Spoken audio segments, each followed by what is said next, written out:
So many docs open.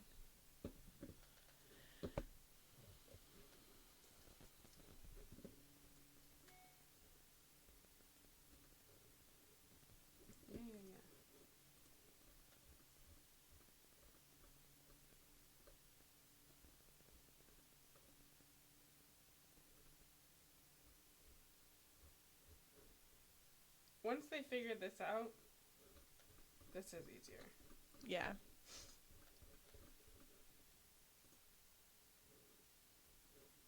All right, that's set up to go. Did you post it already? I think so, but let me double check. Yes, I did. This is the last thing I had open, apparently. Well, I didn't even remember Zooey's suicide. you didn't? No. I remember, and she got pregnant. I'll never forget Corey Kennedy. And her lotioning her legs. I'll never forget about it. And how you had to be over 18 to watch it. I remember Corey Kennedy mostly because I was like, I don't get it, and you really liked her. I don't get it either, but here we are. She really is just Caitlyn. Yeah. In this essay, I will. As the kids say. As the kids. As the kids say. I'm not hearing anything. As the kids turn. My favorite soap opera, As the Kids Turn. Yeah. It's a soap opera about gymnasts. Or dancers. Ballerinas. Ribbon dancers. Ribbon dancers. Whatever kind of kid twirling you like. I don't even know what I'm talking about. Check. I look good. You always look good, Missy. Thanks. You're welcome. How do I look? Hey, we're now live on our channel, the OC 3 and 4. Yeah. Say check a few times. Check. You're a little quiet, actually. Tell that horrible sound. I'll be right back. Okay. Oh my god.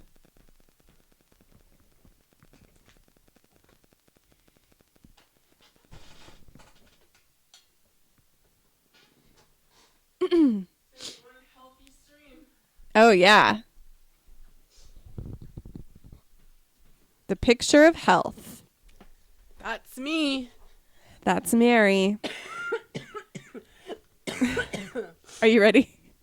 Are you ready to go? Yeah. I got my muscle shirt on. You do. I wish it had sleeves, but it doesn't. Because you ripped them off with the sheer force of your guns. I heard you like a guy with muscles.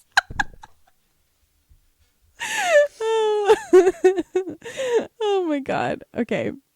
Hello and welcome to Fake Geek Girls, a podcast looking at nerdy pop culture from both a fan and critical perspective, encouraging the things we love to do better. I'm Missy, I'm a writer, and I'm a Marissa Cooper stan now. I'm Mary, I'm a marketer, and well, I don't know. I didn't think about it, and the only thing that's coming to mind is Sandy Cohen can always get it. Yeah. Young Sandy Cohen can get it. Who is the guy from New Girl? What guy? I say as if I've ever watched New Girl. He's the one that gets with the really hot girl. I mean, they're all hot, I guess. The really awkward... No, I don't know. The really annoying one that gets with Zooey Deschanel's best friend. Okay. I don't know. I have nothing. He's really into his clothes.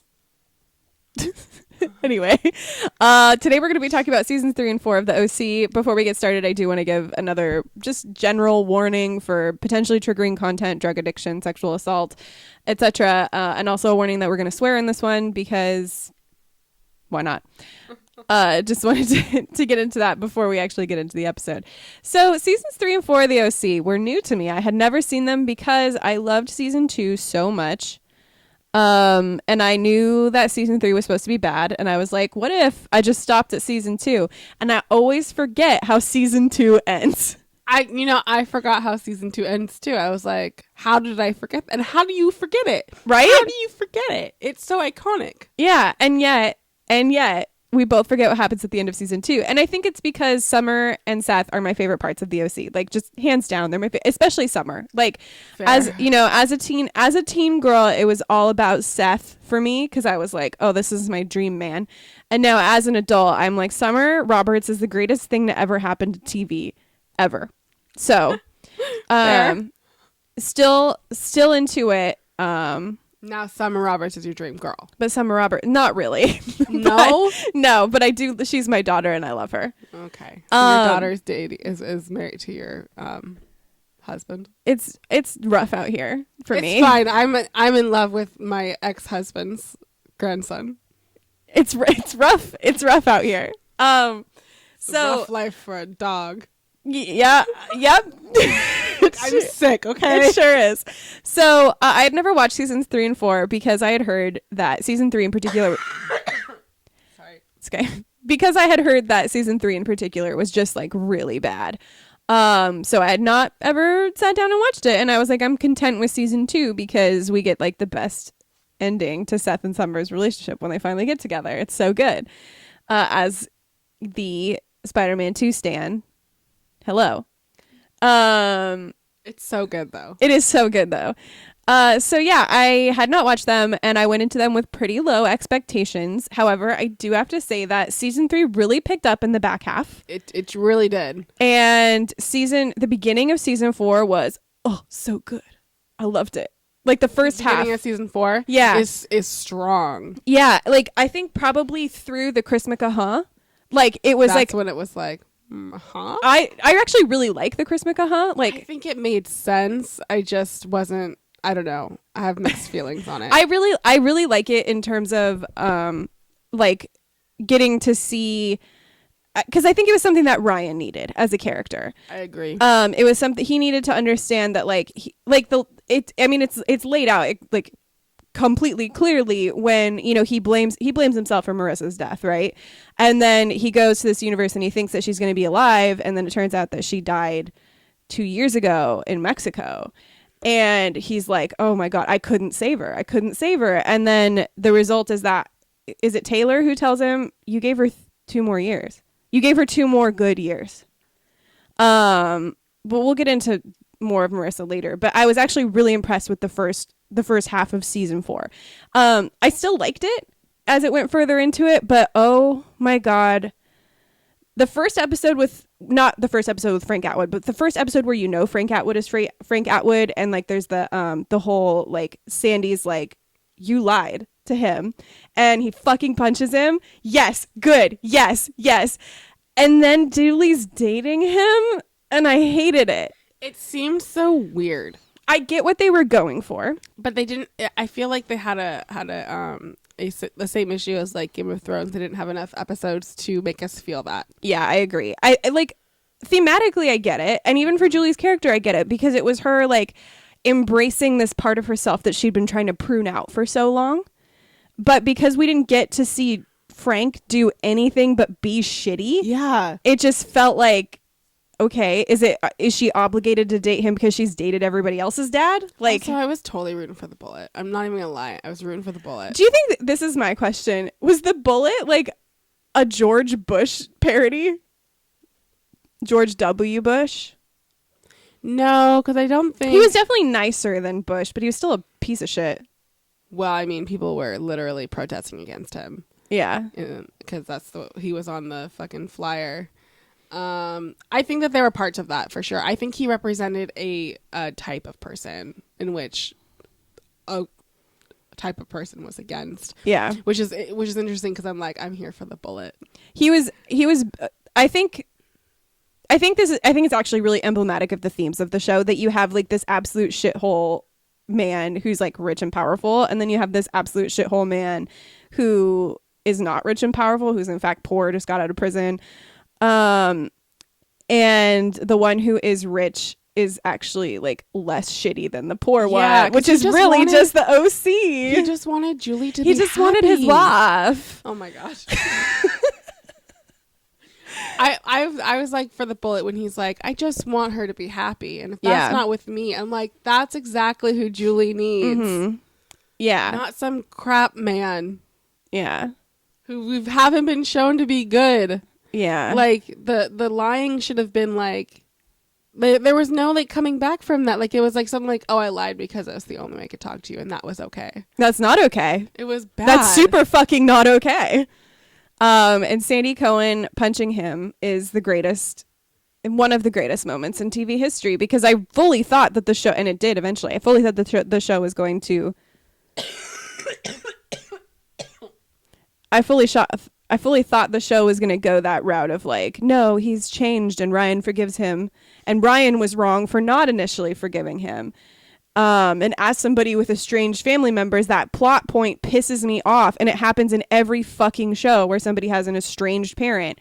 So it was really gratifying to have it be like, no, he's actually like his attempt at being good is still shitty. And it doesn't excuse it just because like he was just trying to be good.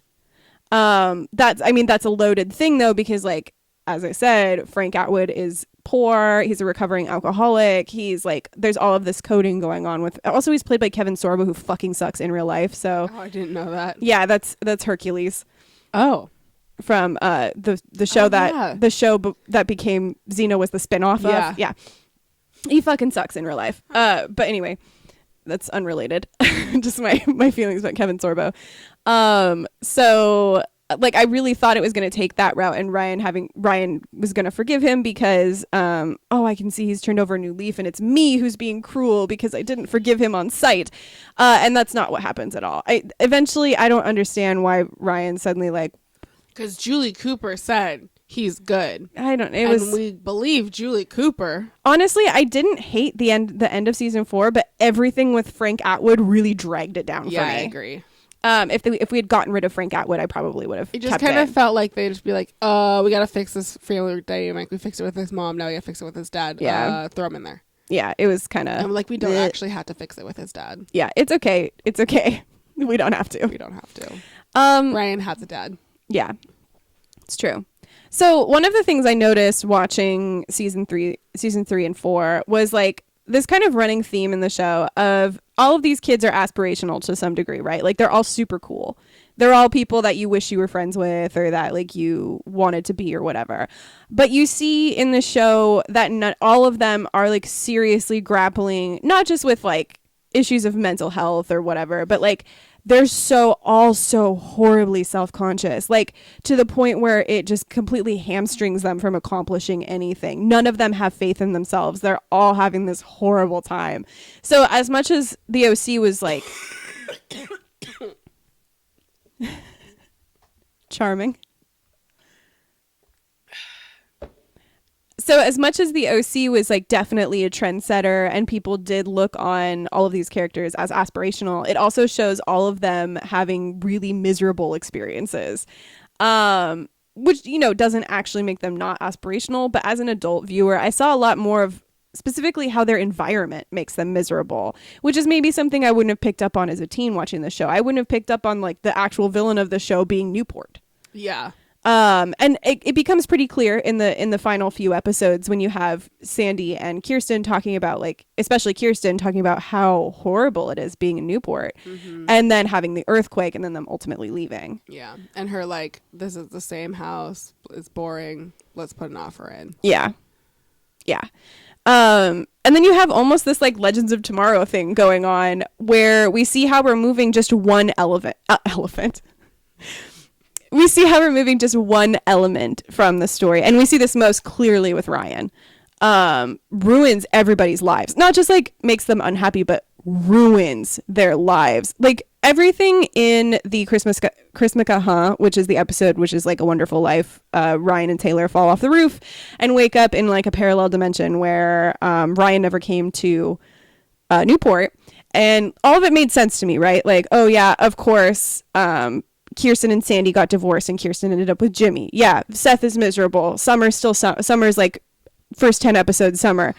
But then Sandy and Julie. I don't get it. So I get it to an extent because we saw this in season 3 with Sandy becoming like trying to use his corporate power for good. And so he married Julie not as a means of like I'm in love with Julie, but as this like extremely cynical attempt to do good. I guess. Personally, like that was like horrifying to see. I'm like, no, The worst It one for can't me be. was Seth and how freaking creepy he was. yeah, He was so creepy, like to the point of like, what? yeah. It's another one of those times where like the show does a remarkably good job of being aware of how shitty Seth is. And Yeah. I never expect, like, I knew, like, by season 3, or season 4, I should know that the show knows how shitty Seth is. And yet, every time, rip it open. Fuck it up, Mary. I'm just trying to live my life. I'm waiting for you to do the rapper, Drank too. so much water yesterday. Well, it's good for you. I have like a 32-ounce thing at work, and I think I drank 4 of them. Whoa. And every time I drink, my nose is stuck up. I couldn't breathe, so I had to like. That's the take worst. Breaks and then drink. Oh, you know what might be good for you? Give me a hot second. Only a hot one.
Oh.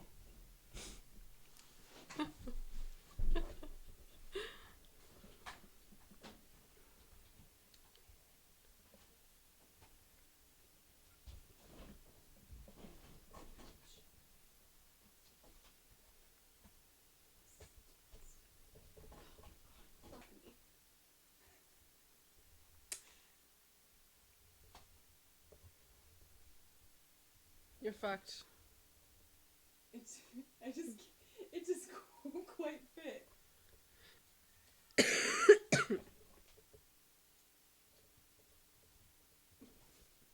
God damn it.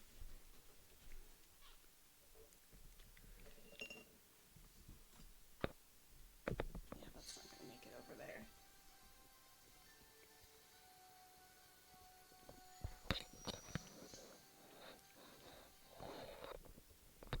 Why is this happening to me? I don't know. How much battery does your computer have? It has a lot. 99. Just keep an eye on it.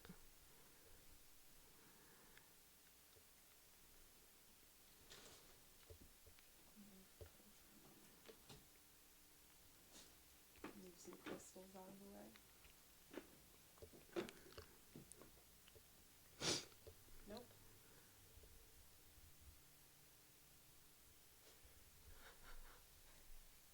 I'm in hell. I mean, you can put it right there. Yeah. The closer it is to you, the better.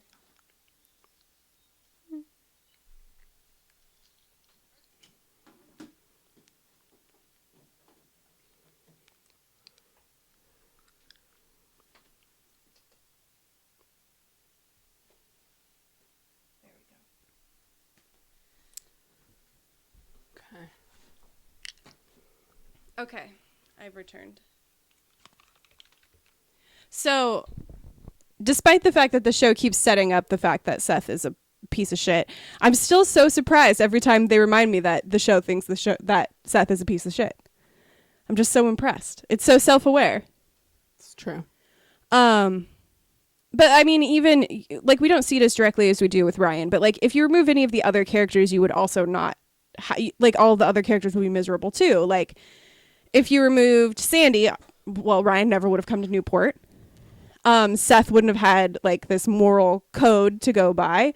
If you removed Kirsten, you wouldn't have had like pushing Sandy. You wouldn't have had like this like Sandy would have just floated away on his own morals and like never actually been grounded. Well, Sandy eventually decides to keep Ryan because of Kirsten. Right. And Kirsten decides to keep Ryan because of Seth. Right. And like if you didn't have Seth, then Ryan would have just been absolutely lost in Newport. He wouldn't have had a single friend. If you hadn't had Marissa, that's a whole thing. If you hadn't had Summer, Seth would have just kept on being shitty Seth. Like nobody probably would have pushed him to be better. So all of these characters are important to one another's growth. There's nobody in the show that can be removed and have everybody else stay exactly the same, which is part of what works so well about it. So let's get into a little more critical stuff. So the show's representation of class does not really get any better. So in season 3, we have the aftermath to Marissa shooting Trey, which is that Marissa and Ryan both get expelled from Harbor, and Ryan gets let back in. But Marissa, who actually did the shooting, has to go to public school. Dun, dun, dun. Here's the thing that irritated me about that, and specifically the public school thing, is Ryan goes to the public school and he's like so suspicious of the public school kids. Like, who are these? What? They could be dangerous. Like, fucker, you went to public school. Calm down. Not everybody had your fucking advantages, Ryan. God, Ryan. Not everybody got adopted by a rich ass family. Seriously. Come on. Not everyone has a hot dad. Yeah. And on the one hand, maybe this could be a statement about how money changes people, but Ryan's right. So like they are all shitty. Not because they're public school kids. It just so happens that all of the public school kids are shitty. Especially Chili. Oh God. Johnny sucks so bad. Johnny's worse. Johnny's worse than Oliver. And I say this as somebody who fucking hates Oliver. Johnny is worse than Oliver. Johnny is just like a fucking weight dragging down the first half of season 3. He sucks so bad. He's not even interesting. He's not. He's just sad. Like, so very like cute boy of the time. Yeah. But he's also so boring. Yeah. Like There's nothing interesting about him besides that he surfs. I would take Oliver again over Johnny. He's so bad. And it's really telling that the moment Johnny is out of the picture because he fucking dies, we just never hear about the public school kids again. They're just forgotten. So I have a quote I want to read, which is from... Not necessarily. I guess we'll check. He's not in public school. I guess that's... Well, I think he... Oh, and the did girl he drop out? That was harassing Marissa is with Volchek. Oh, right. So the public school kids just get eviler. Yeah, it's true. Hold on one second. I'm a fool. And I didn't... So the majority of quotes I'm going to read in this essay are from this book, The OC, A Critical Understanding, which is by Andrea M. Bergstrom and Lori Bindig, which is an interesting critical, like, collection of critical thoughts on the OC.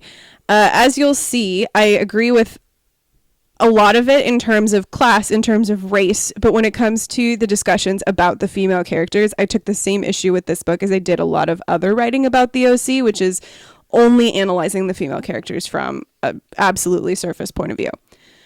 So before we get into that, and before we get into my annoyance with a lot of critical writing about the OC, here's a quote from that about class. So even when the OC explicitly addresses the importance of support systems for class mobility, the show is still extremely individualistic. For instance, in episode 73, The College Try, Ryan tells Kirsten that the only reason he was able to conquer Newport was because I had you and Seth and Sandy, to which Kirsten replies, "Hey, you did this. You earned your future. Enjoy it." Rather than acknowledge the instrumental role that her family played, Kirsten's reply reinforces the idea that success is directly related to effort and not impacted by any outside forces. In other words, success is presented as an individual choice. As a result, this exchange exemplifies the individualist ideology of neoliberalism.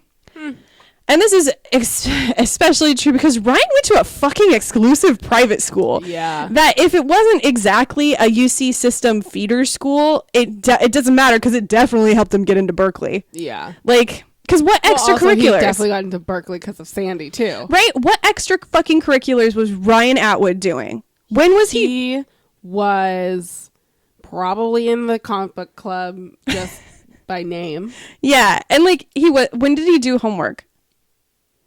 He tried sometimes. It's just like, I mean, this is regular TV show BS, right? Like, of course, we don't see the teens doing homework because that's boring as fuck. But like, Ryan worked for what he got, but he also was privileged in the position that he was put in, and it's important to acknowledge that. yeah, because Ryan had this like financial backing that none of the public school kids did. Like, he had this support system that nobody else did. And yes, he had a difficult life, but that doesn't like having a difficult life doesn't also erase the privileges that you experience. That's what intersectionality is about. Like, you know, I grew up poor, but I'm also white. So, you know, I still have advantages that other people don't have. It doesn't erase the fact that I grew up poor to acknowledge that I am white and I benefit from that. There are different systems of oppression that don't, you know, one doesn't preclude the other. You know, just because you have one form of oppression doesn't mean that you have another form, doesn't mean that you don't have another form of privilege. And that's something that the show is like not interested in whatsoever. I'm sure from Kirsten's perspective, what she says is true, right? Like because she doesn't, sure. I'm sure she doesn't see herself as privileged.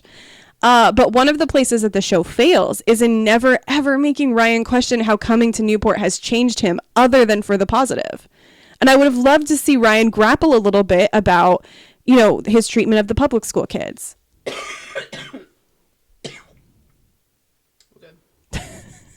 I would have liked to see a little bit of that. I would have liked to see Ryan, like, you know, just acknowledging the fact that he has privilege now. He probably gets his fucking wife beaters at, like, I don't know, Express instead of Target or Old Navy. Like, you know, like just even a little bit of acknowledgement of that would have gone a long way. Like how they did in the beginning with Seth and being like, I'm not a rich kid, right? Yeah. Like diving, just even those like little things like makes you be like, oh, okay. Yeah. And like we touched on this a little bit in the last episode, but Teresa is another really good example of this. So this is another quote from that same book. By the third season, Teresa's life is anything but unstable. Like many single mothers, Teresa ends up raising the baby on her own. However, she still experiences class mobility. Unlike Ryan, who was able to use the Coens as a resource, or Julie, who utilized her erotic capital to gain stability through marriage, Teresa's upward mobility is accounted for through her own hard work. When Ryan catches up with Teresa in episode 73, she explains her newfound class status. I got a job at this hotel, and then I got promoted, and I got promoted again, and suddenly I have a career. Like Paul and Will, Teresa's social mobility contributes to positive representations of people of color. However, Teresa's social mobility also stresses self-reliance and individual perseverance in adversity rather than critically examining the sources of the hardships. So Teresa's arc is really great for Teresa. Like, it's great for Teresa. We're happy for Teresa. I'm glad she succeeds. I'm glad that she gets out of Chino and away from her abusive boyfriend and all of this kind of stuff. And now she has a stable job and she's able to raise her kid on her own. That's great. And it also lets Ryan off the hook. We no longer have to worry about him secretly being a father. Nicely ties up that loose end. Exactly. But on the other hand, that's like not really how things work. It's immensely difficult for single mothers to find work because babysitting is really expensive. It's immensely difficult for, especially like working at a hotel, you probably have to work nights. And she had her mom. Yeah, she had her mom, which is great. Again, great. It's not impossible. But the degree of class mobility that Teresa exemplifies is just like not realistic. And because we don't see any other, like we only see good, poor people become stable by their own hard work. And there's never any examination of like what poverty does. It's always like kind of hinted at, like it's like, oh, poverty can cause social issues and poverty can make you turn to crime or whatever. But it's never like, where does poverty come from? Who benefits from poverty? Who suffers most under poverty? It's always just like, if you work hard enough, you won't be poor anymore. And it's like, well, if you get adopted by a extremely wealthy family in Newport, you won't be poor anymore. If you magically get promoted at your hotel job over and over again until you're like running the hotel, sure. How often does that happen? People literally go to like the school for that. Right. Like my cousin does. Yeah. Like it's not something you just fall into. You can work your way up, but you're probably not like falling into it like that. Especially when you consider like how little like the workforce cares for mothers and how much pressure there is on mothers to like you have to take care of your kid and then you also are supposed to have this career and like the career force is not willing to let you do both, which makes it especially hard for single mothers. And like I said, it's just not the reality of the world, but within this world it is. And the problem with that is that we never see anything else. Things that characters like Sandy talk about, you know, they show that the show knows on some level that this is not realistic, but it never goes anywhere. Instead, we just get shown exception after exception after exception. Like, it's like, well, poor people are criminals, except Ryan and Teresa, who work really hard. If this was made after the crash, if it would still feel that way. It's so interesting to think about the world, like just the concept of the OC post-economic crisis. Yeah, it is. And like the financial. Well, I don't know. I'll go watch I don't think they touch on that in the Gossip Girl. Probably not. I imagine Gossip Girl probably took the approach of like an escape rather than being a realistic representation. I don't think anyone gets real poor in that. I don't know. I'm going to rewatch it though. Yeah. So I have another quote I want to read from that, which is, obviously helping others is an important part of the human condition. However, when compassion and support are only portrayed on the interpersonal level, it actually undermines social progress rather than fostering it. When Sandy and later Ryan extends a hand to a stranger and it is portrayed as an adequate solution, it ignores the underlying... I tried so hard. It ignores the underlying systemic issues that are the root of the problem. In other words, while the individuals that are helped by Sandy and Ryan benefit greatly from their benevolence, there is no acknowledgement that there are numerous others just as deserving who never receive any assistance. Thus, by continually offering individual solutions, the OC masks larger social inequalities and reinforces the status quo. Likewise, the circumstances surrounding Sandy and Ryan's social mobility insinuate that it requires personal efforts instead of public programs and services. Yeah. So basically, the show... The show doesn't in any way engage with the social factors that contribute to poverty. I'm just like chain smoking these.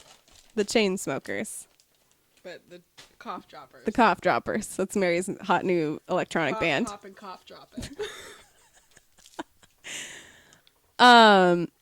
So it never examines the social issues at work here, right? It may touch on them briefly, but by not doing so, it instead reinforces the same idea that exists in Newport of rich people work hard, poor people bad.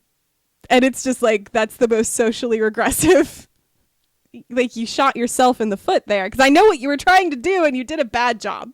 It's true. It's just a bad job. Yeah. I don't think they had any... Well, I don't know. They may, like, the showrunners may have had some intention on doing it, but I think that either they had no intention on like really examining that, or they were told they couldn't. Just like the stuff with Alex. Right. Yeah. It's one of those things where like the show is extremely white liberal of that period, right? Like it totally buys into the myth of the American dream. It totally buys into like the idea that if you just work really hard, then you'll be successful, and never examines like who can work hard, who has the benefit to work hard, all of that kind of stuff. So it doesn't get any better about race either. Race is I'm just going to touch on this pretty briefly. Because the show does. Because just like the show does. So this is a quote from that same book. Although the portrayals appear on the surface... Actually, I have to pause for a second. Chris Brown? What the fuck? That was so bizarre. So weird. And went nowhere. It felt pointless. Yeah, what the fuck? Anyway. They should just take that out because it's Chris Brown. Yeah, it was so wild. Anyway, back to this quote. Although the portrayals appear on the surface to be positive, Paul and Will actually serve to perpetuate the myth of a post-racial society. For instance, in episode 59, Paul makes the following joke to Sandy, Seth, and Ryan. What do you call a black man flying a plane? A pilot, you racist. While Paul does explicitly bring race and racism into the conversation by making it the subject of a joke and literally laughing at it, he undermines any thoughts that these issues should be taken seriously. Since Paul is black and the source of the joke, it suggests that if people of color are no longer concerned about racism, no one else should be. So, right, there's a handful of characters of color in the show. You have Will and Paul, as mentioned here. I think Paul shows up in a whopping one episode. Will goes nowhere. There's Teresa. That's about it. The principal. Right? I always forget about the principal. Well, the OC just like has nothing to say about race other than that this is apparently like a quote unquote post-racial society. This came out before Obama's election, which is when that idea of we live in a post-racial society really took off, because we're like, well, we have a black man as president, so we did it. We solved racism. But it's a pretty good indicator of the state of things that you can have two black characters in almost 100 episodes of a TV show about class and corruption.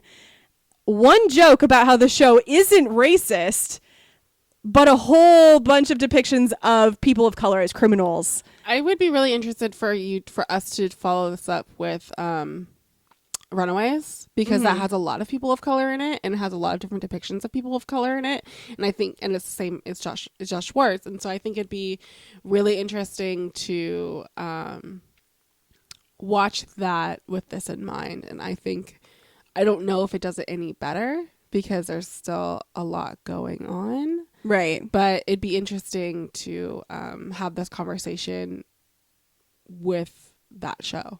It just seems, here's the thing, like, it seems, do I think that the show is the best place to examine race and poverty? No. But it seems fucking ridiculous to have a show about class and poverty and to just gloss over the idea of racism. Look, the show's got about 17 different after-school special episodes. We can have one on race. Right? Like, you could have one time where you bring in a consultant to be like, here's how you not fuck this up, guys. And they did not do that. It's just frankly embarrassing. It is legit one of the whitest shows I've ever seen in my entire life. Granted, I don't watch a lot of TV, but it is so glaringly white. So that's not it for social issues. We're always talking about social issues, but I would like to take kind of like, let's go into each character, because Deep dive. we finished the show now and we have like a good understanding of the characters, and the characters are what make the show really work to me, because as we just said, its examination of class and race fucking suck. So let's look at the individual characters. I don't have a large section about Ryan, but that's okay because I could talk at length about Ryan. Just as an introduction, the first time I watched this show, I thought Ryan was so boring. I was like, this kid, so boring, so tired of his brooding.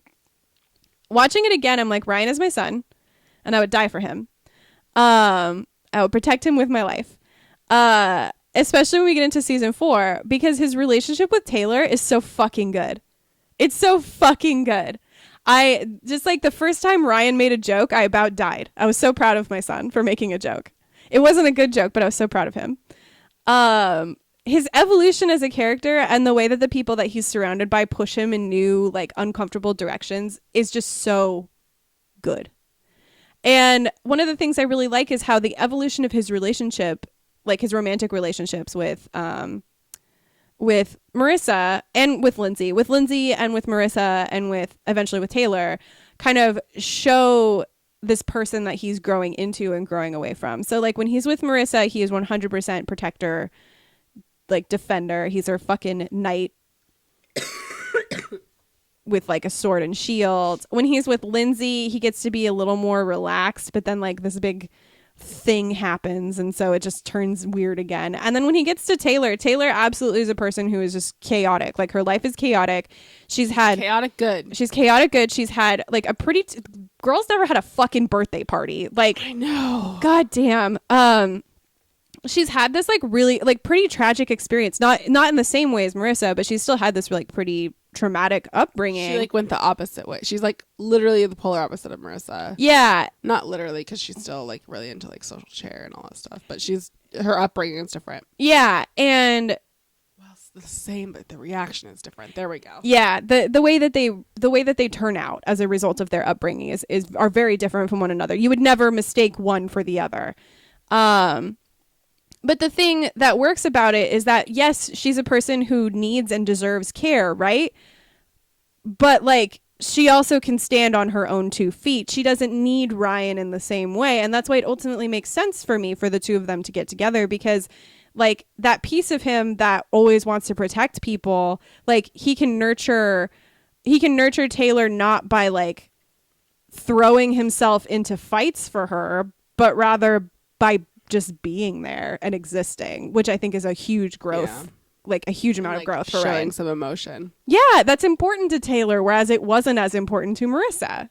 Yeah, I think that like showing emotion meant that he cared for Taylor, and like protecting meant he cared for Marissa, and that's toxic. Yeah, exactly. And I think that's why it ultimately works really well for me. So we also see, I mean, throughout season 1, we have Ryan picking a lot of fights, right? And then season 2, he's like, I'm not going to pick fights. I'm not going to do it. And I'm going to try really hard. And then like, he does really well for most of it. And then he goes to fight his brother, which fair. Yeah, fair. We would all like to fight Trey. Yeah, that's true. He fucking sucks. He does. Season 3, he's trying again. He's trying really hard. The fucking Johnny plotline is so bad, because then he has to bear the guilt of like feeling responsible for Johnny's death, and Marissa also feels responsible for Johnny's death, And so does Caitlin. and so does Caitlin. Everybody feels responsible for Johnny's death. It's just Johnny. It's just Johnny. It was an accident, but at the same time, like, fucked up. Anyway, and then season 4, we have him. I don't think he fights anybody. Does he get in a fight with? He's in Fight Club. Right, he starts off fighting. He regresses into this like old version of himself where all he can do is be physical and fight and get that. Like he was legit That Fight Club. music though was so good. Okay, so fun story. Not really fun story. It's only for you. I'm probably gonna cut this. But I was wondering why a specific high school friend was so into that Placebo song, and I was like, why the fuck is she suddenly into Placebo? Because it was like not really her music area. And I never knew it was in the OC. And then I watched it and I was like, oh, that it's so explains good it. for that It theme is. though. It's just really good. It is really they good. Really started to embrace the playing the same song over Yeah, and they over did. again. Yeah, they it did. worked really good with the American Girl one though. Oh, that song. It was so good. That song. It's also the Life is Strange song. Oh yeah, it is. Yeah, it's so good. So speaking of fighting, I have another quote I want to read from that book. Ryan insinuates that he will attack Volchek with a broken bottle by stating, I've been fighting guys like you for years. You want to bash my face in because your life sucks? Fine. But if you want me to fight, you're going to have to kill me. So what's it going to be? Like his previous comment, Ryan's statement once again connects working class characters with violent behavior. Although Ryan is now seen as wealthy because he was adopted by the Coens, his remark about past fights reminds Volchek, as well as the audience, that he too is working class and more than capable of violence. So this book draws a connection between the ways that violence usually comes from the working class characters and is carried on by working class characters, and when Ryan does perpetuate violence, it's when he's at his like most quote unquote working class. Like he goes that's true. He goes to Volchek's place to instigate this fight, right? And I think the show's biggest failing for me is that it doesn't do enough to equate the literal violence between characters like Volchek and Ryan, or like Luke and Ryan, or You're catching it. I know, I inhaled and I had like spit. It doesn't do enough to equate the violence of characters like Luke and Ryan, or like fucking Volchek and Ryan, or any of the other people that Ryan fights throughout the show. It doesn't do enough to equate that literal physical violence with the violence perpetrated by the upper class of Newport, who are totally content to just live in their bubble and hurt one another socially while people there and elsewhere are suffering. Like when Julie, like I think it's in season 1, when she like spreads Kirsten's dirty laundry everywhere.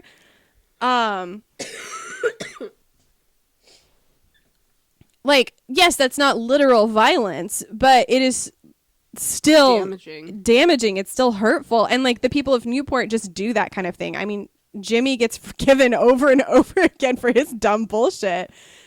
And Can you imagine forgiving somebody for losing all of like that much money and then giving them more money? that was wild. Fucking wild. So like the violence that Ryan inflicts on people and that Volchek inflicts on people and that kind of thing is always like, it's always shown to be bad. Like the show is not pro violence, except maybe when Sandy hits Frank because he's right. But the show never really, it encourages us to think about it, right? To think about the fact that like the way that the people of Newport treat each other is bad, but it never really makes that connection between like what the people of Newport do is bad, and it's not any morally better just because there's no physical violence. Yeah, it doesn't make that leap. Yeah, and that's what I want it to do. I want it to show that like these people are fucked up everywhere. I think it would have been important for the people of Newport to understand that and to like be taught that lesson. And it probably would have been a really good like after school special type of episode, but it didn't do that. Yeah, like lives are just as ruined by physical violence as they are by the horrible things that the people of Newport do to one another. I think that we're shown that the Newport stuff does ruin lives, but I think that we're also shown that they can come back from it super easily, and like it doesn't destroy their lives in the same way, right? So like for Julie is a good example of like her husband essentially just like destroying her life, and then she sleeps with her daughter's ex-boyfriend, but she can come back from that, and it's not seen as the same as Ryan fighting somebody. Yeah, like when like they're both bad. Ryan fighting somebody is usually like justified, first of all. Yeah, first of all, justified. There are very few fights. I can't think of any off the top of my head, but I'm sure there's at least one where Ryan fights somebody and I'm like, he didn't deserve that. Most of the time I'm like, yeah, get him, Ryan. But and then in the, among the people of Newport, it's more like, well, it's not good that they're doing these things, but there's no like, it's almost like a joke. Yeah, like, oh, these morally Mary's off again. Yeah, it's true.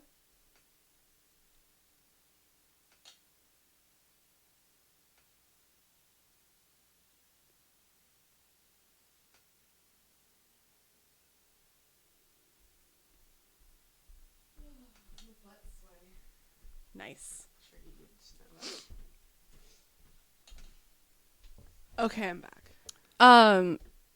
What was I saying? I forget what I was saying. Newport sucks. Yeah, the people of Newport, like, it clearly is more like, haha, the people of Newport are morally bankrupt, and never like the violence that they inflict on one another and the violence that they inflict on the working class is amoral and arguably worse than Ryan punching Luke in the face. Yeah. Like, who fucking cares if he punched Luke in the face? Luke is a dick. Yeah. Luke's gonna recover. He'll recover. His parents are rich. He can go to the doctor and they'll fix his fucking face. Summer's dad will fix it. Summer's dad will fix his fucking face. Like, whereas the shit that like the Newport group, for example, does in developing land and gentrifying, we just gloss on. Like, we don't need to think about that. Like, what has the Newport group fucking done to help the people of Chino? Nothing. Like, and that just goes unexamined entirely. They're just not interested. They try with like the low income housing, right? But they try. But even that becomes Sandy becoming, in a sense, morally bankrupt. Yep. Like, so let's talk about Sandy on that note. So the first thing I want to read is a quote from like Mother Like Daughter Like Father Like Son, The Spell of Youth on the OC, which is by Stefano Morello, who writes, as he explains in the DVD commentary, Sandy Cohen represents the anchor and the rock of the show. There's a very long citation after that. In the early days of the show, Schwartz admitted that the core of the show is the father-son dynamic between Sandy and Ryan. Thus, the former does not only serve as a positive role model for the viewers, but especially for the latter. In fact, while the show invites the audience to identify with Sandy, the trajectory of the show's overarching narrative is driven by Ryan's progressively becoming Sandy, by learning his place in the world and becoming, as Huck Finn would have it, civilized. The closing scene of the show's finale references and mimics the pivotal moment in the pilot episode when, following his release from the youth detention center, Sandy invites Ryan to return to Orange County with him, when, in the end is not now, near, it's here. Ryan offers his help to an underprivileged kid, undoubtedly resembling his former self. The story and the protagonist's process of becoming comes full circle. So I agree with this, and I have mixed feelings about the show's representation of this kind of thing, because on one hand, tear down the structures that contribute to oppression, like fucking critique the hell out of the societal means of, you know, oppression, and examine the social causes of poverty and that kind of thing, right? Like, those are super important. We can't just pretend that they don't exist. On the other hand, sometimes the most profound actions we can take are those that better the lives of those in our own communities, right? It reminds me a lot of like the discussion about climate change. Yeah. On the one hand, we absolutely need to destroy fossil fuel companies in order to prevent global warming. Like, it is the fault of fossil fuel companies. On the other hand, like, putting solar panels on your roof doesn't fucking hurt, right? Shopping at your local farmer's market betters the lives of those around you. It's not a cure, but it's not making anything any worse. So if the show had actually taken the time to really engage with the idea of there are social causes of oppression, there are like societal issues that cause poverty beyond not working hard enough. This moment of Ryan continuing this cycle of reaching out to help would be really, really meaningful. And it still is, because we care about Ryan, right? Like, we care about him as a character. It feels full circle. It feels right. like we're ending a story. And yeah, it's not ineffective. But imagine the punch it would have had if Ryan also was like actively building low-income housing or something like that. And we don't know that he's not. I mean, we don't know that he's not, but we have no clue that he is. Yeah, I honestly think if this were created now, that he would be. Yeah. That he'd be working. He wouldn't be a architect. He'd be working as a social worker or something like that. Yeah. And that's the thing, is like I really like the I really like the like, this is not the proper use of this term, but I really like the direct action that he's taking, in that he is extending his hand to help somebody who is in the same position that he was once in. We've talked about in a completely different context. You know, we've talked a lot about after that panel we went to at Emerald City, where they were talking about the idea of when you push the door open with one hand and you bring somebody else through with the other, right? You don't leave somebody behind and say, fuck, you got mine. So that makes me happy. I like seeing that kind of thing, but the show unfortunately doesn't do enough to back that up with the critiques of the societal issues of poverty. Like, that would really make that work for me, which is a shame, because they could have, you know? They could have, but like, they didn't do the whole thing, so No, it makes sense. Yeah.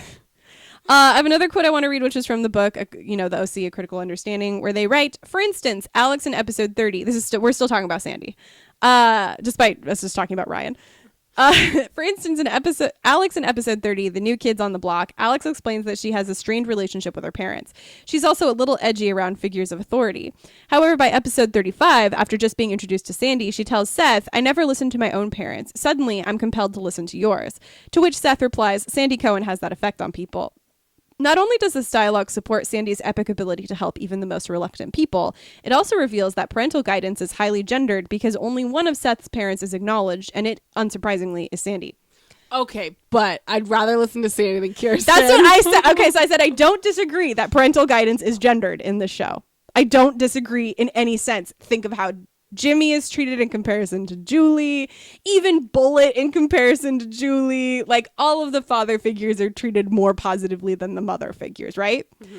So I don't disagree that parental guidance is gendered. But if we look at it from a character perspective, I would super listen to Sandy over Kirsten. Kirsten is notably distant and significantly colder than Sandy.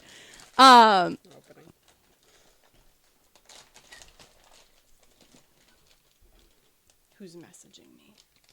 No one. It's probably Nola.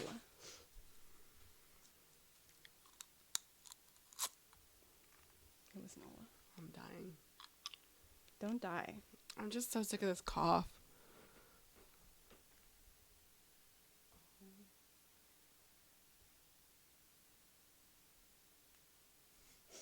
Yeah, perfect.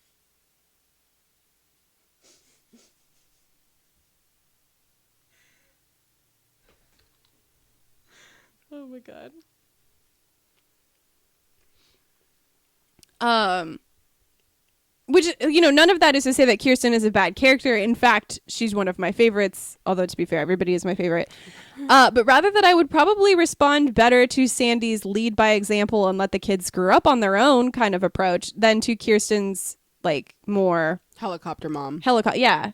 Given Alex's whole situation in particular, it makes sense that she would gravitate to him over Kirsten. Sandy is a good leader. He's a good leader of people. He's a bad leader of business. Yeah, we see this, the good leader of people in the earthquake episode. Yes, very much so. Very, very much so. He's there. He's like when they say that he's a rock, like he is. He's there. He's stable. He's guiding people through example and through compassion.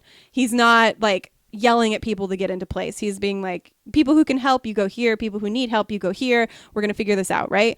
That kind of leadership is really valuable. And it's also what ends up screwing him when he joins the Newport group in season 3. So in season 3, he ends up taking over the Newport group and Mary's like rolling her eyes. It's like, it's so bizarre. It's very bizarre. And he takes over the Newport group so that he can do good things with all this power, right? Like he wants to build low-income housing. He wants to build a hospital. He wants to do all of this good stuff for the community. Unfortunately, he's surrounded by corrupt people who he tries to guide into the light, right? Like he tries to lead them by example and to do all of this good stuff, but he can't. These people are not savable. And then there's Matt, which doesn't make sense. Matt was another Chris Brown. Yeah, what's going on? So the OC, A Critical Understanding, this is the world's briefest quote. Additionally, Sandy maintains his integrity when he tries to be a corporate hero. On the surface, I agree with this, right? He tries hard to maintain his integrity. And the show shows us concretely that Sandy's sense of altruism is incompatible with the corporate world. They literally cannot work together. He has to leave. He cannot win. However, I don't know that this is strictly true, because in using the Newport group to do good things for the community, he abandons his family. And he makes a point of saying that family is everything. So when he essentially trades his family for power with the Newport group, even if it's doing good, he is still betraying his integrity. Yep. So like as we mentioned earlier, look at what happens when he and Kirsten get divorced in the Chrismica, huh? I vehemently disagree with this quote. Yeah, it's one of those things where I think that was the point of him going there, is he literally betrayed his integrity. And in the end, he redeems himself by being like, okay, this guy is bad and I'm willing to let go of this thing that might be good in order to put away a bad person and save my family. It depends on what you're viewing as his integrity, right? Like is his integrity only his interest in social issues, or is his integrity also the people that surround him? But I also think that yes, he wants this hospital to go forth, he also has to get in bed with this bad person, which in turn creates his good thing into a bad thing. Yeah, like how far are you willing to go to accomplish this good thing? Yeah. I think that erodes at his integrity. Imagine if they put this much thought into like the other social issues. Right? Would have been wild. This is a great example of a way it's like a lot of politicians, I would imagine, do bad things in order to get good things done. Mm-hmm. But how far do you go? And we see this with Ryan too, of with Volchek, of what was it? Like he has to, the idea that you have to just do this one thing to get something done, but then there's another thing. They always have it over your head, and I think that Sandy falls into that. This kind of came up on the most recent episode of The Good Place as well. There's a character who, I won't spoil anything. There's a character who tells a lie and then who tells another lie, and those lies go unnoticed, but there's a third lie that is detected, and then that character is pressured and they're like, why did you lie if you had nothing to hide? And the character's like, well, I only lied to cover up the 2 previous lies. Was it Jason? No, It was not Jason. And it's the same kind of idea, right? Like, well, I only did the bad thing to make up for the other bad things that I may or may not have been responsible for. And it's like, well, I don't know that we can say his integrity is intact if he's getting in bed with all of these really bad people. Like, yes, the hospital should be built, But at But what cost? yeah, at what cost? At what cost, Sandy Cohen? Get the fuck out of Newport.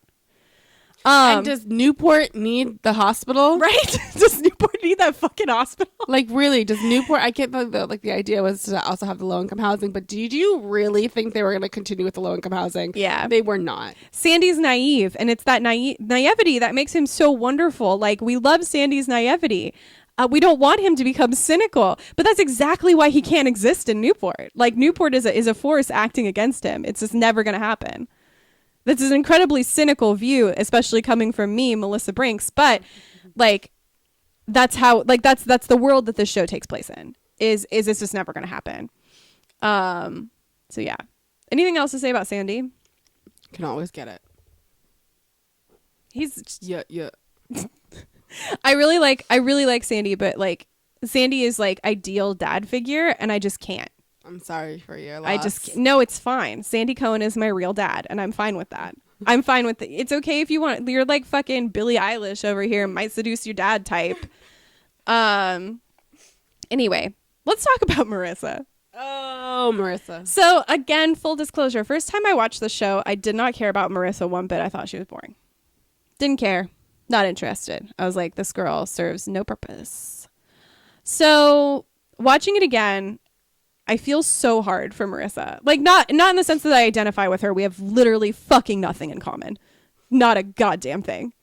But like, her arc in season 3 was one of the fucking saddest things I've ever seen. It was very rough. I was so upset. And not in the sense of like, my empathy is like at its peak. More in the sense of, this is fucking mean on the part of the show. So one of the things that we kind of talked about last episode that we'll talk about more this episode is the idea that the like fan response to Marissa was really intense and hated Marissa and Misha Barton. And I felt that there was a lot of misogyny there in the way that people talked about Marissa. And that's going to be a running theme through this whole section about Marissa. So first of all, I have a quote I want to read from Remembering the OC, creator Josh Schwartz on the show's 10th anniversary, which is by Marlo Stern, where this is Josh Schwartz. I think the question I get asked the most is, why did you kill Marissa? And the interviewer asks, so why did you? And he says, it's a complicated, multifaceted question. It had as much to do with creatively feeling like this was always in the cards for this character, and she was an inherently tragic heroine, and part of the Ryan Marissa story was him trying to save her from a fate that she couldn't be rescued from. And part of it had to do with pressure from the network in terms of ratings and what we could do for the show's 4th season. For a lot of critics, that character was a source of frustration. For a lot of audience members, that was their favorite character. And the interviewer asks, was it also because Misha Barton wanted off the show? Misha didn't want off the show any more than any of the other kids wanted off the show. It was a complicated chemistry with the cast, but she certainly wasn't actively seeking to leave the show. So there's a few things here I want to talk about. The first is the idea that Misha Barton wanted off of the show. So when Mary and I were talking about this show, I was like, it's weird to me that Marissa gets killed off. And Mary's like, well, Misha Barton wanted off the show. And I was like, really? Did she? And I Googled it and I can find nothing about her wanting off the show. I can only find people saying Misha Barton wanted off the show. Well, she did some things that were like sabotage. She leaked her death. She leaked her death the day of. Yeah.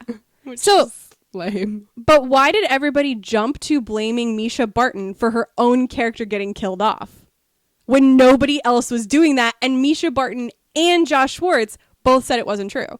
Well, because of misogyny. Yeah, because if Misha Barton was out here saying my character's gonna die, ha ha, why would she not have just said like, I wanted off the fucking show because it was a miserable experience? Well, she did say she wanted to make sure that the character was dead and didn't like move to another right. city. I have that right here. So this is a quote from OC Star discusses character's exit by Fiona Edwards, which is one of the which is like I think based on the quote where she leaked it.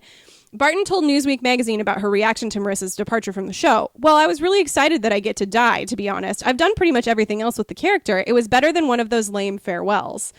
Although rumors have been flying that Barton was ready to quit the show and move on, Misha maintains that the decision to kill Marissa was taken by the show's producers.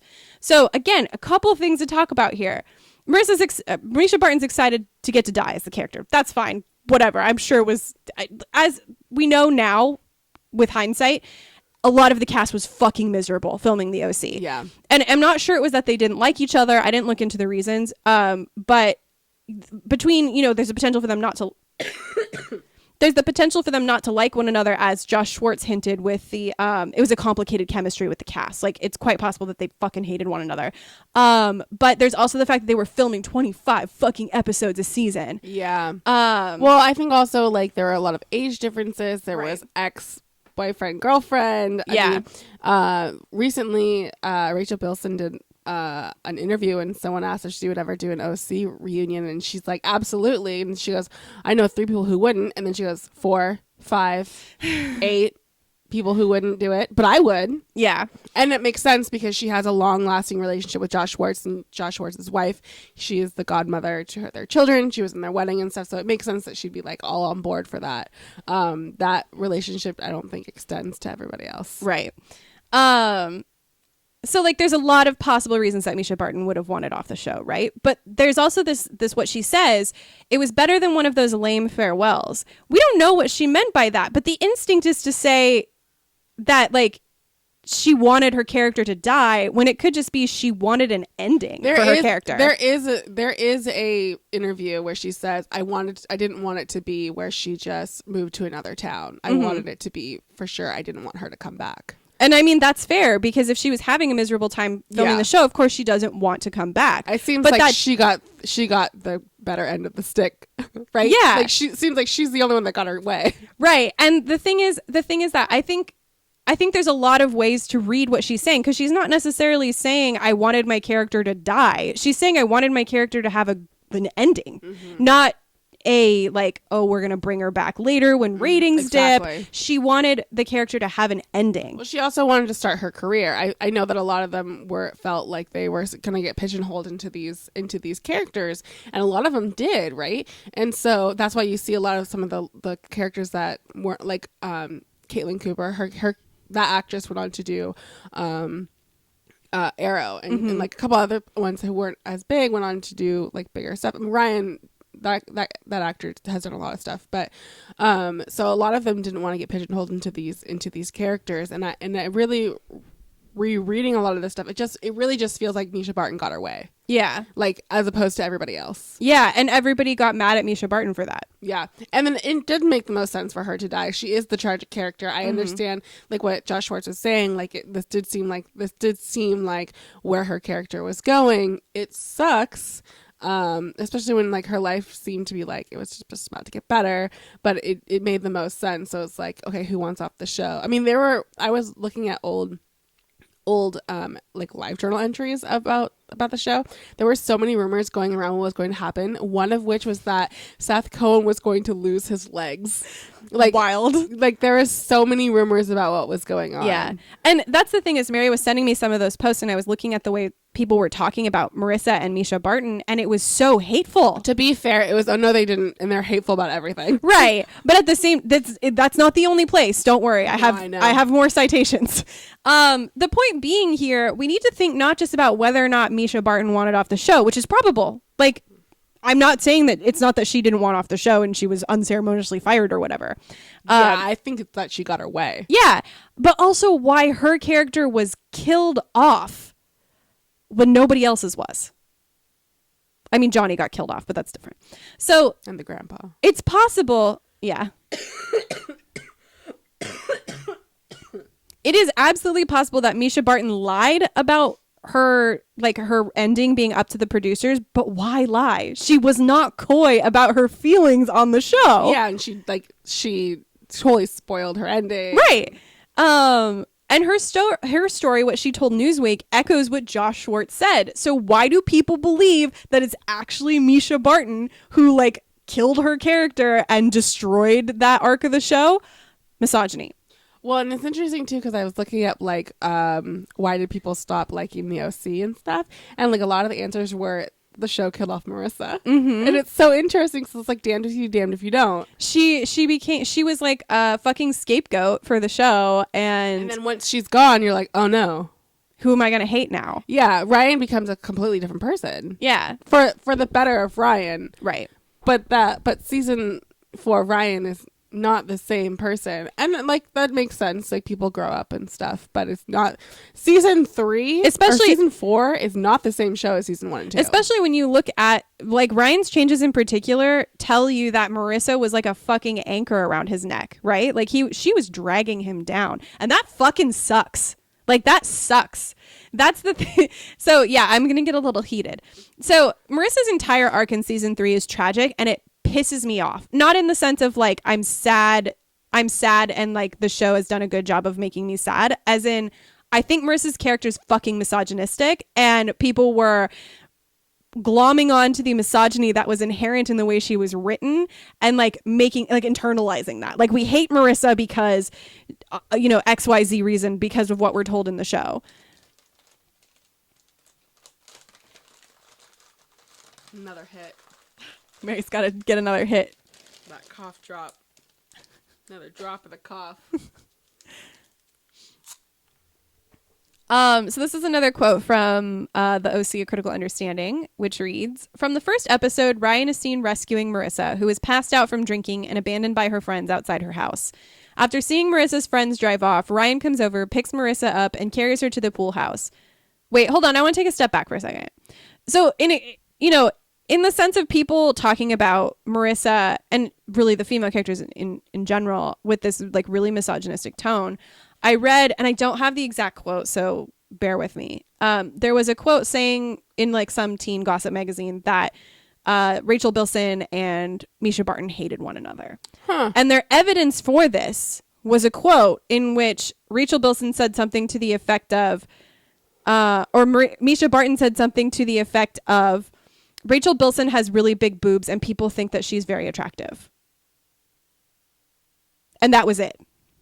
They used that as evidence that they hated one another. And like, it's again, quite possible they did hate one another. I have no fucking idea. I was not on the set of the OC. But at the same time, like, why is that evident? Like, no. Rachel Bilson does have really big boobs and people do find her really attractive. Like, I don't understand how that is evidence. It's just furthering this narrative that like Misha Barton was like a mean bully and had to be killed off because that was going to save the show or something, or she wanted off the show. She had no great, because like we talked about this in the last episode, the thing that she said about like the veteran with no legs loves the OC, and she's like, really, you like my stupid show? And like I read the "Oh no they didn't" post on that, and people in it were like, she's such an ungrateful bitch, she's nasty, like all this kind of stuff. And it's like, well, okay, maybe she is ungrateful, but like who the fuck cares? It really is a stupid show. I love it, it's great. I would defend the show to the death, but like it is kind of a stupid show. I love it, it's stupid though. So anyway, this is a quote from the OC, A Critical Understanding. "From the first episode, Ryan is seen rescuing Marissa, who is passed out from drinking and abandoned by her friends outside her house. After seeing Marissa's friends drive off, Ryan comes over, picks Marissa up, and carries her to the pool house. In the DVD commentary for the pilot, series creator Josh Schwartz explains, "This was a dynamic that Ryan was going to find himself in throughout the series, sometimes literally carrying her in his arms. Executive producer Stephanie Savage describes the scene as a gentlemanly, almost fairy tale-like moment of rescuing her and laying her down. Thus, it becomes explicit that part of the fairy tale embedded in the OC is rooted in Ryan's heroism and Marissa's helplessness. And of course, this scene is echoed in the scene where Marissa dies. Ryan picks her up in his arms, carries her, lays her down, and finally has to grapple with the fact that this is a time in which he cannot save her.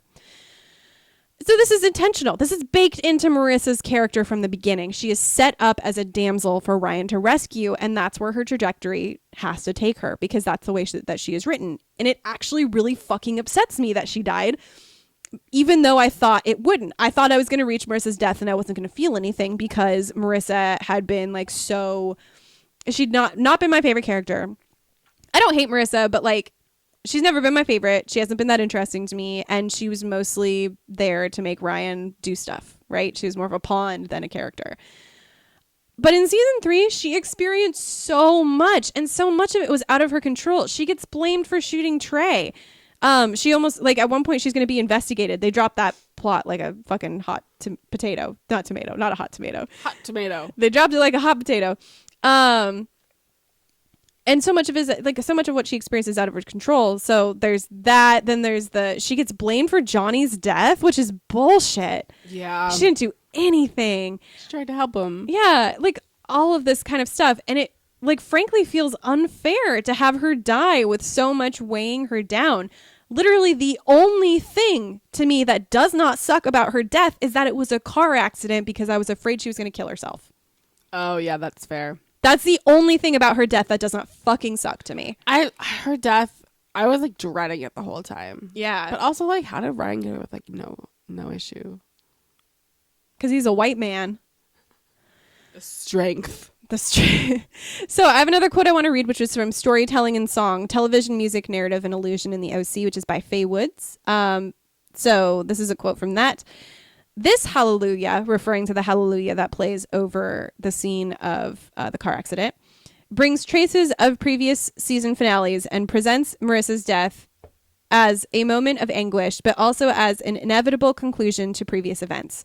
However, the use of Heap rather than the familiar Buckley version, her drawn-out pacing and breathy, ghostly vocal echoed... Sorry, this is really small text. I'm really struggling. And breathy, ghostly vocal echoed in Marissa's last breaths and Ryan's gasped entreaties creates a sonic and memory disjunction which compounds Marissa's death as a moment of emotional and narrative fracture. So in the scene of Marissa's death, you have a return to the song Hallelujah, which is the song that played at some point. Now I can't remember when it played. Probably during the shooting? No, that was Hide and Seek. Oh. I always get those two mixed up. So Hide and Seek is the song by Imogen Heap. You know, what you say? That's Hide and Seek, which is by Imogen Heap. Fucking frick, what is it? I'll look it up. Is it when Seth leaves? It may be.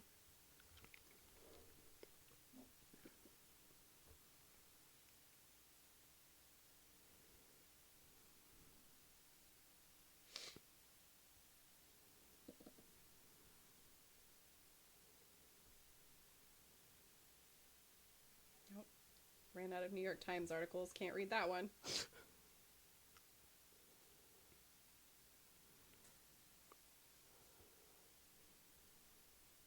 Oh my god, I don't just want a list. I want to know the context of the scene.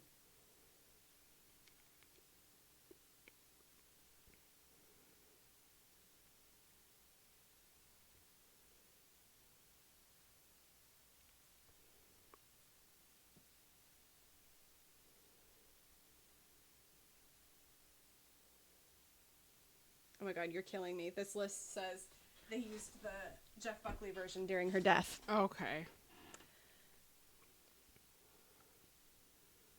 Okay, hold on. I'm gonna have to watch a video.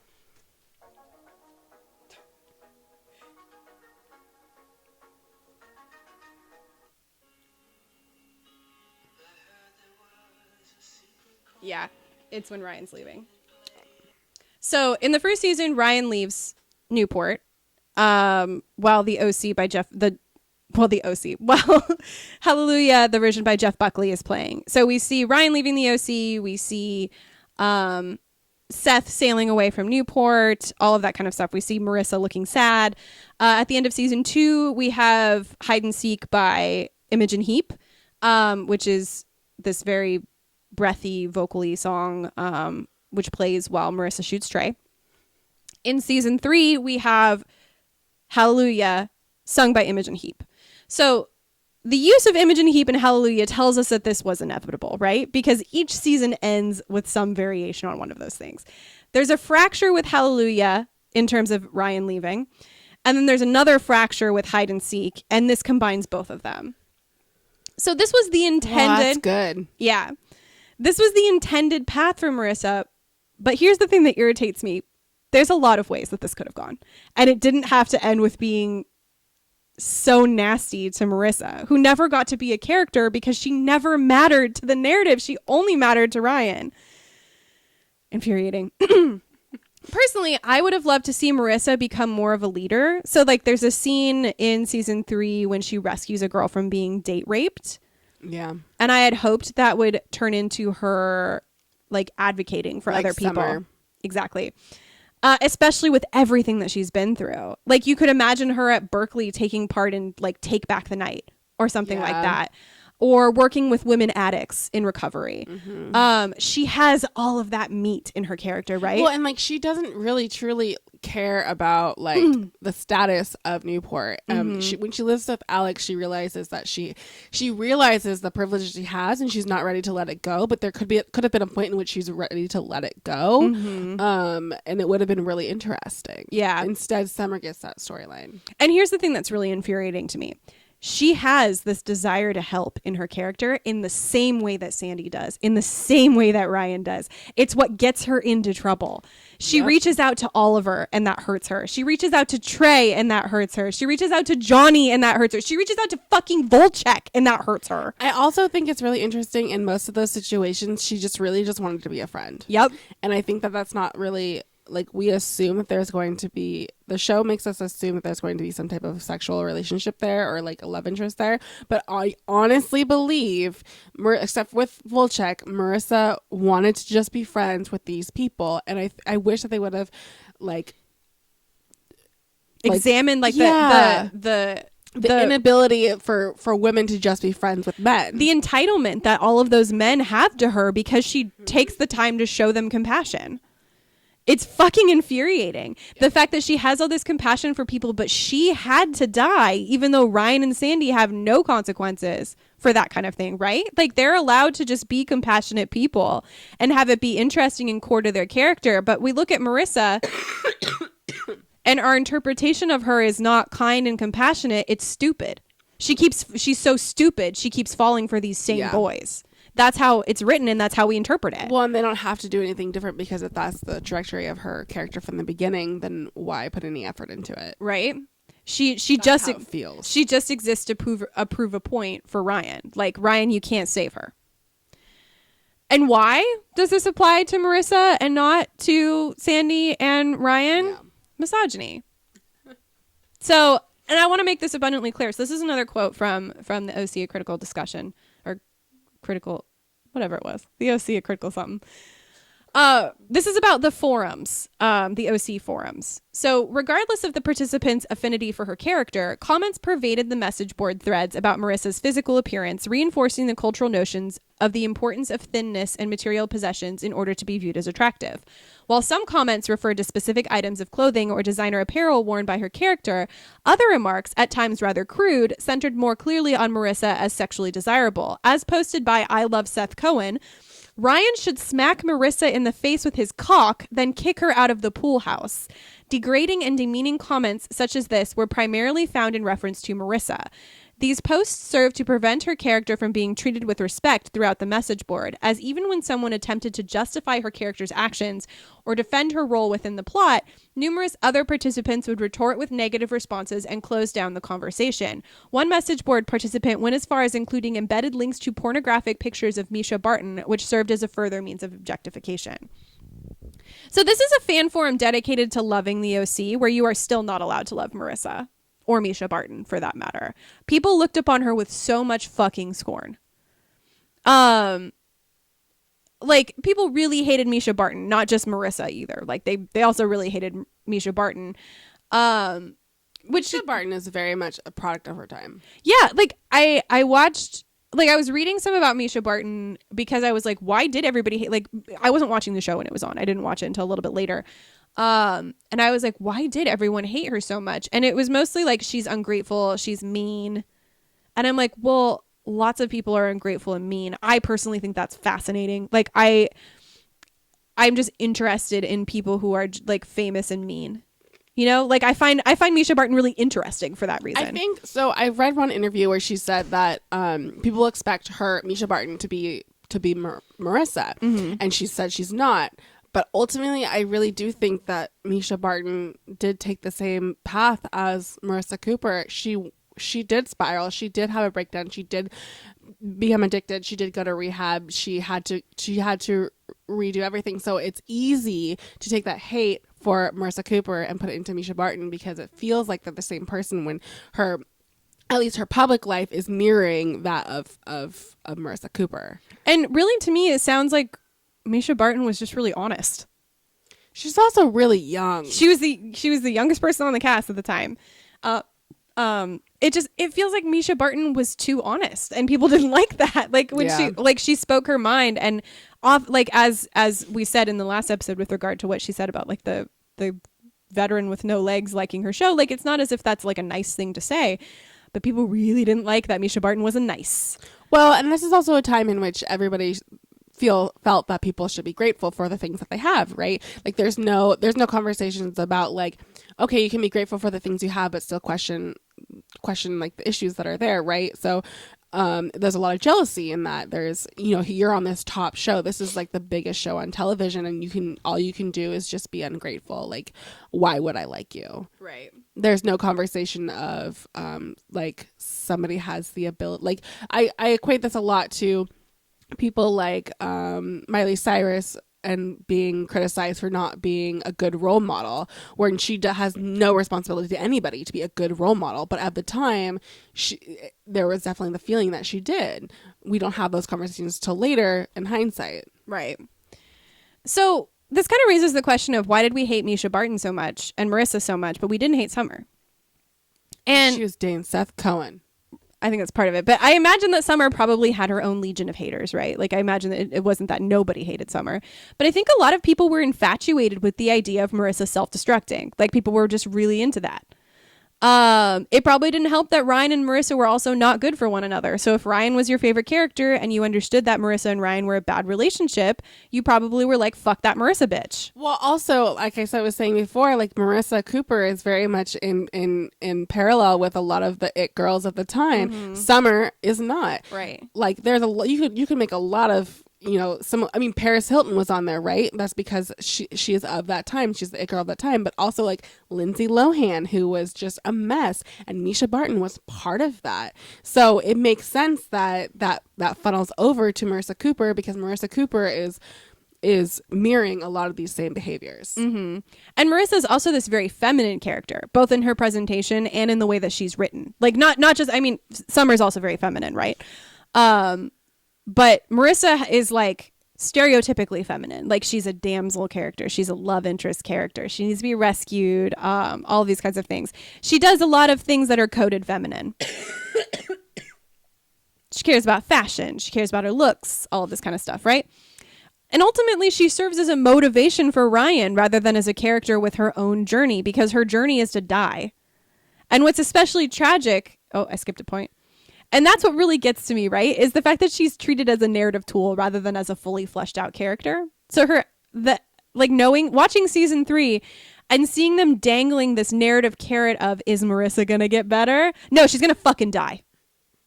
It feels mean. It doesn't feel like necessary. It feels mean. It was very sad. And what's especially tragic about it is that there's no reason it has to be tragic. Like, yeah, Newport was...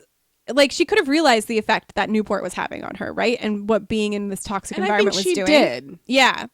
And she could have left for a college even that wasn't Berkeley and just left her friend group behind with no intent to return. I'm fine with that.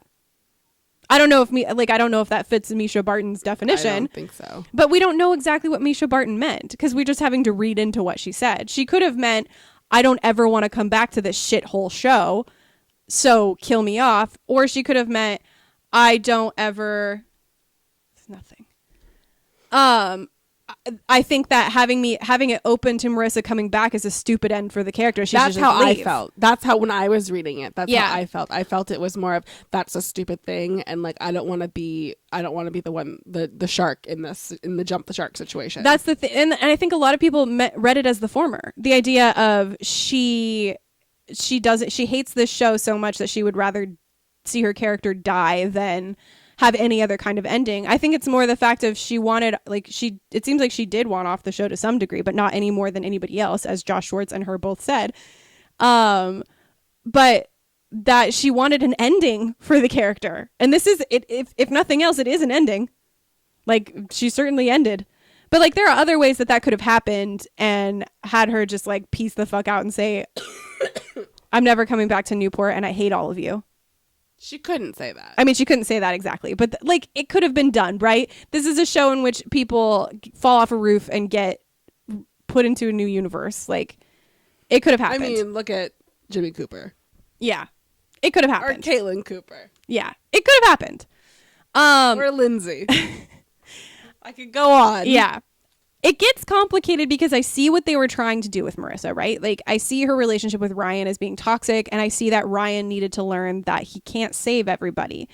But you can't make the argument of it being a story about you can't save somebody who doesn't want to be saved, right? Because in part, you can see how she's getting better at the end of the season.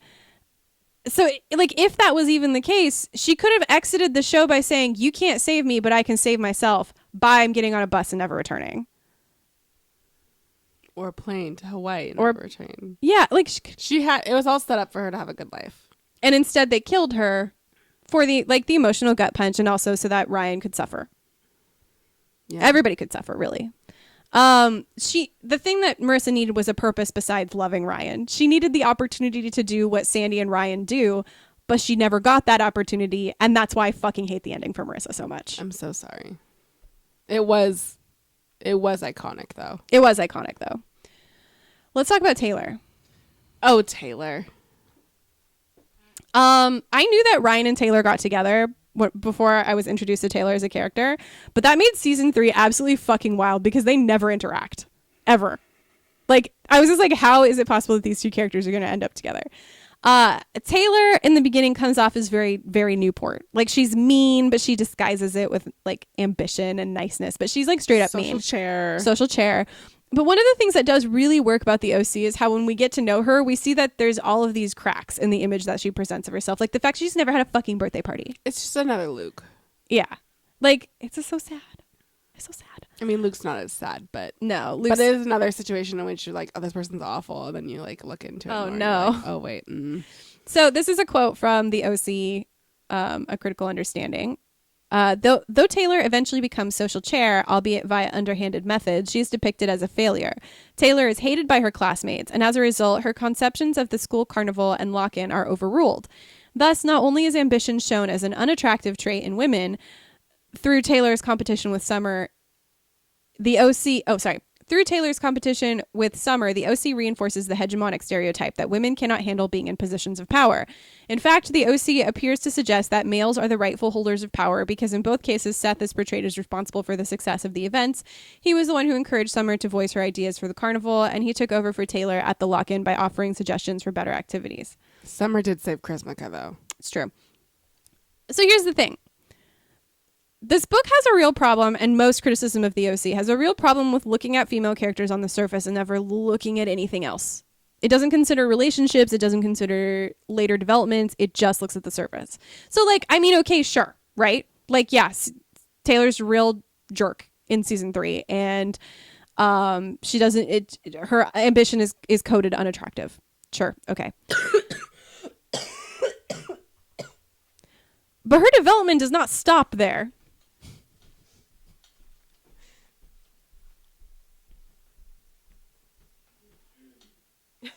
Beautiful.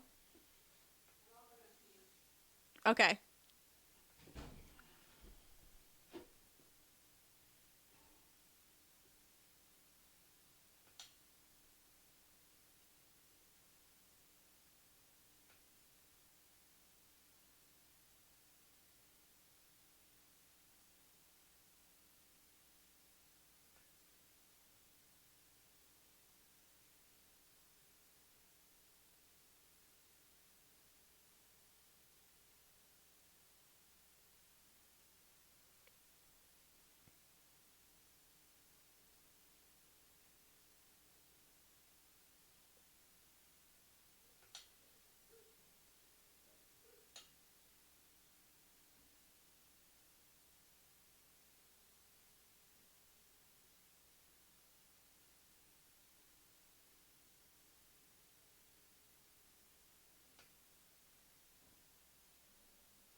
Thank goodness. Okay, we're still on power.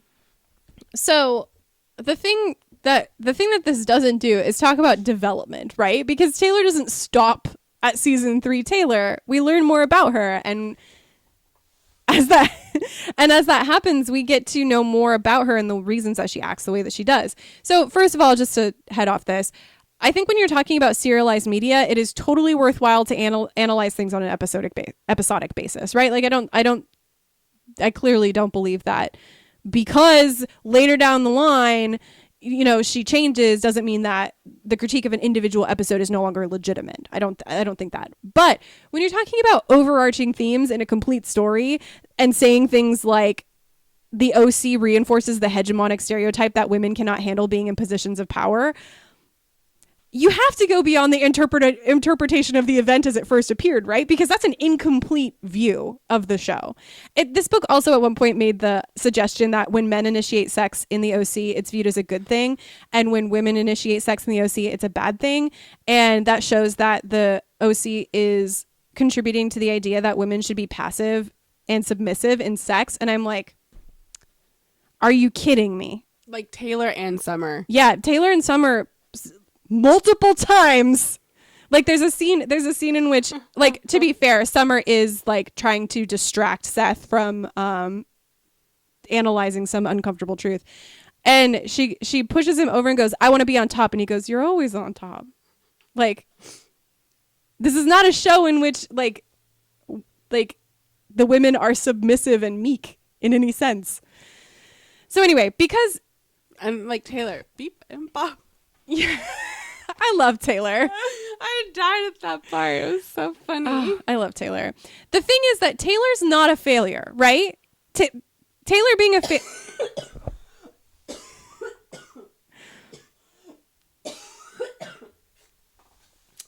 Picture of health. Taylor's not Sorry. I'm so sorry. Taylor's not a failure, right? But Taylor sees herself as a failure. She may be hated by her classmates at first because she's just so much. She's just so fucking much, right? But as we get to know her better, especially through season 4, we see her differently, and we definitely don't see her as unlikable. She's an incredibly wonderful foil to Ryan in particular. She is somebody that looks like she's got her shit together, but she has exactly zero of her shit together. She's a mess. Very relatable. She's an absolute mess, and I love her. Yeah. And to say that like season 3 initial portrayal of Taylor as being this ambitious, horrible person is Taylor is just not a complete picture. Yeah. It's only part of the puzzle. I have to say, I feel nothing for Taylor and Ryan. Really? I love it. I don't hate it. I just am like, I think there's just so much going on that I've yet to just really get behind it. I love it because she challenges Ryan in a way that he's never been challenged before. I agree. I feel nothing when I watch them together. Did you feel anything for Ryan and Marissa? No. I think the problem is Ryan. Maybe. Ryan is not an emotive character at all. And it is hard. It is hard with him to, because like even the episode when he's like trying to say I love you, it's like hard to care to an extent. But I love the idea of them together. And the episode I like the most is the episode where he's trying to like just push down those feelings of attraction that he has for Taylor. I can't say that I don't feel anything when I think of Ryan and Marissa. I feel the most for them when they're apart. Mm-hmm. So I don't know. Maybe I don't know. I think Ryan is an issue. I mean, I think that's fair. He's just not emotive, and it's hard to really feel for him. But I love the idea of them together just because she's such a challenge for him that he can't overcome by punching something. He has to emote with Taylor, and I like that a lot. Do you have anything else to say about Taylor? No. Well, then let's talk about Summer. Oh, Summer. I love Summer so much. So as a character, Cerny? Blended two words together. Summer's journey is pretty fucking buck wild. She started off as a temporary party girl. Yeah, bitch. to measure Marissa against. And then later she became one of the core cast, and in fact, one of the most rounded characters in the show, in my opinion. I feel like Summer is the most complete character. Throughout season 3, we see her come to realize her own potential. So this is when she realizes that she's smart. She gets into Brown, and Seth does not get into Brown because he is too busy getting high in a just absolutely bizarre plot divergence. But my favorite part of that whole thing was how Summer responds to it. So when she finds out that Seth has been smoking weed and not telling her about it, instead of being like, oh my God, I can't believe you smoked weed, she finds it and she goes, ew, which is great. But then when she finally talks to him about it, he's like, are you mad that I was smoking weed? And she's like, no, I was getting high with Marissa when you were in here playing with Captain Oates. Yeah, playing with Captain Oates or whatever. She's like, I'm mad that you lied to me. And I'm like, yes. Exactly, Yes, Summer. Yes. Or yes, Summer, yes. So this is, and then, Marissa dies in the end of season 3, as you may have known, since we just talked about it forever. And Summer's response is to throw herself into activism. But before we get there, I want to read this quote from the OC, A Critical Understanding, which reads, when Summer's thoughts turn to college, she focuses on attending a school in a location with 365 days of sun and her ability to join a sorority rather than basing her decisions on course offerings or majors. Although Summer originally decided that she wanted to apply to schools in Arizona, she eventually changes her mind in order to follow Seth to Rhode Island because she fears what if he goes to college and meets a bunch of really smart, interesting girls, and that's who he realizes he's supposed to be with. Clearly, Summer's college experience is not important to her. She is not operating out of agency, but instead out of insecurity and doubt.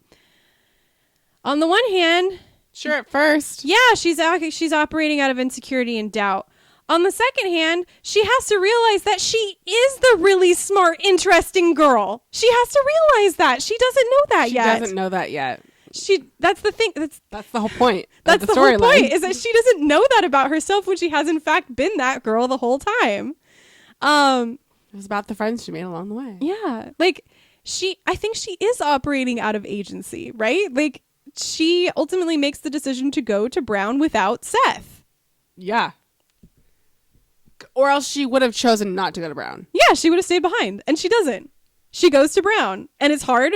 That's just only looking at part of the story. Again, it comes up, right? This idea of only looking at part of it. So this is another quote from that. While trying to demonstrate how she's changed, she inadvertently shows how much she's still the same stereotypical female by mispronouncing the name of the very awards she wants to win and trying to break barriers that had already been broken decades prior. Thus, Summer's goals become a joke. It's impossible to take her intellect and dreams seriously since they cannot actually be achieved. So did Seth write this?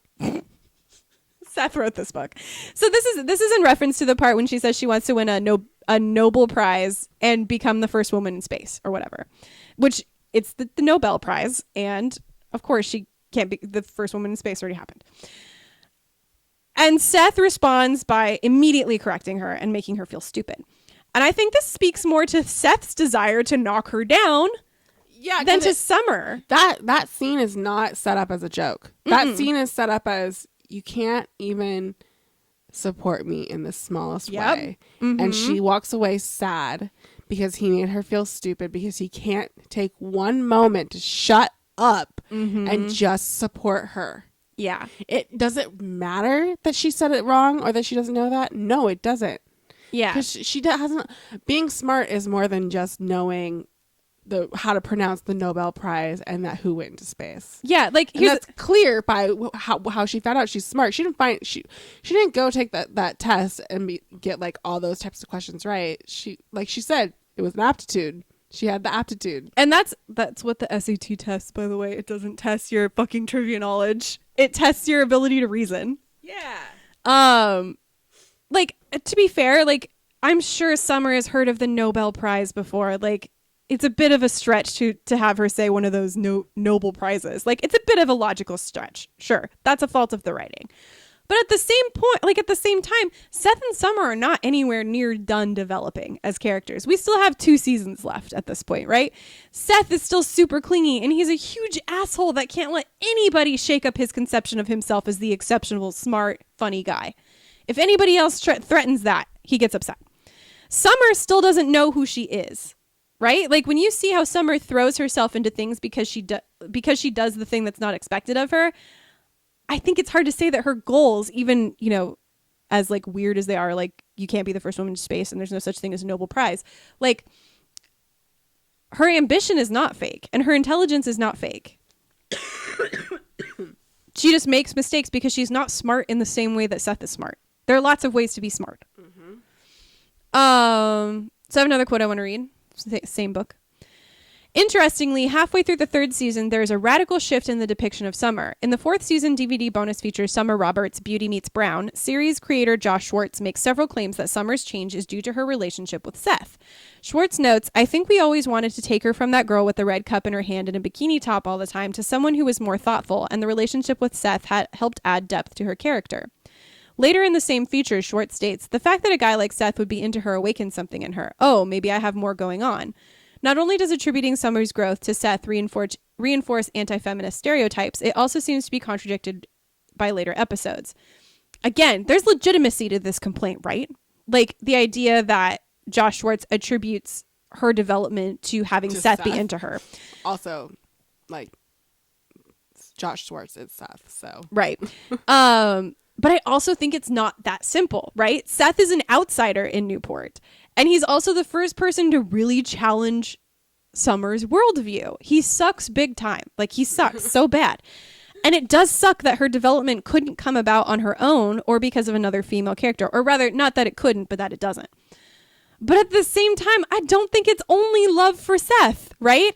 That makes her different. It's having her worldview challenged. It's being exposed to Ryan, because we see in the Chrismica, without Ryan's presence, Summer just becomes that same person she was in the first episode. Like, her exposure to different perspectives, not just her exposure to Seth Cohen, changes her as a character. And we see that continue throughout the development of season 4 as she becomes more into activism. If it was just based off of Seth, they would never have broken up 6 million times. Right.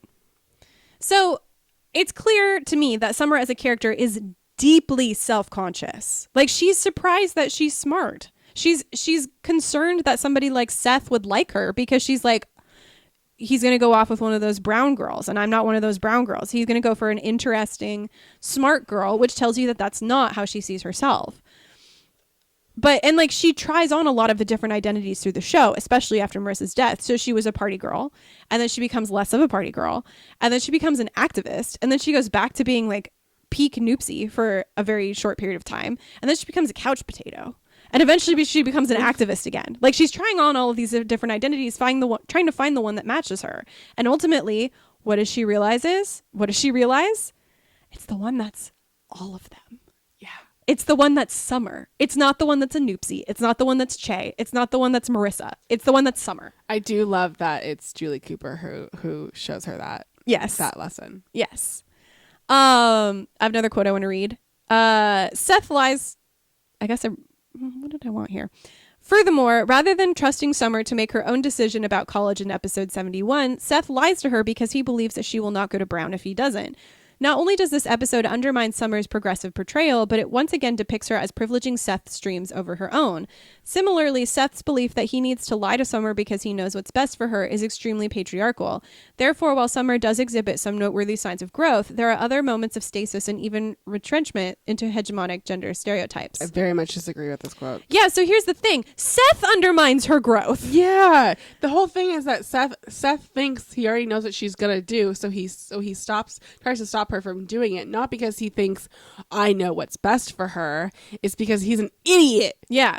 He cannot conceive of Summer wanting to be smart without him. And notably, she does fucking go to Brown without him. Also, the show like clearly puts Seth in the wrong here. So I don't think that he is like pushing this misogynistic idea. I think that the show is like, Seth is an idiot, right, guys? And like, when she goes to Brown, her and Seth become distant from one another, in part because of Marissa's death. But also, like, they just become distant. Seth has always been the smart, funny one, and when that's threatened, he lashes out. And Summer depends on Seth as a source of self-confidence. She cannot build her own self-confidence yet. She's dependent on Seth. That's not healthy. That's why they're not done developing as a couple. So I could also see why she wouldn't want to go to school without him, but she ultimately does, is the thing. She goes. And she becomes a stronger person for it. And when she has the opportunity to really go, she chooses something else completely different. Mm-hmm. Like, when he's there, then she chooses to go do something else. Yep. Like, ultimately, she really chooses her own self. Exactly. So another quote. When Marissa dies at the end of the third season, Summer is profoundly changed. Rather than be dependent on Seth for support, she goes off to Brown and deals with Marissa's death on her own. Marissa's death is the catalyst for Summer to become politically engaged, and while Summer does use her newfound activism to distract her from dealing with Marissa's death, she nevertheless transforms her life and is ultimately committed to these social issues. Thus, while Marissa and Summer do not go on the same types of adventures that are associated with male friendships, they do act as a source of comfort and can be a catalyst for positive change. One of the most important things to me here about Summer's change from being like a party girl to an activist, it like obviously Marissa's death is a catalyst for this, right? So she can't care for Marissa in the same way because Marissa is dead. She goes to Brown and she ends up like doing social activism. And she throws herself into that with like an unhealthy interest because she's trying to like distance herself from caring about her friend who died. However, it's notable that the thing she throws herself into is social activism. And it's also notable that the time she gets invested in that is not just the period following Marissa's death, but also the period in which she leaves Newport.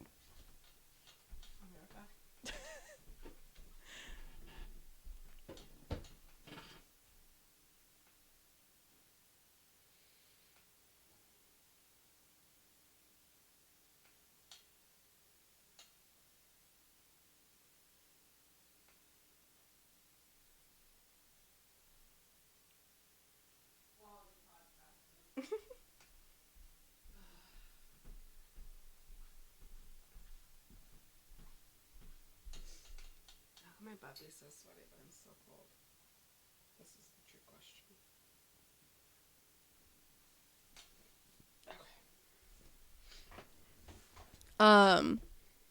So her change comes about not just because of Marissa's death, but also because she gets the fuck out of Newport and sees that there are other things in the world to care about. She hasn't seen that up until this point. Like, she might have seen it from Sandy, but also Sandy's like investing all of his time in the fucking Newport group.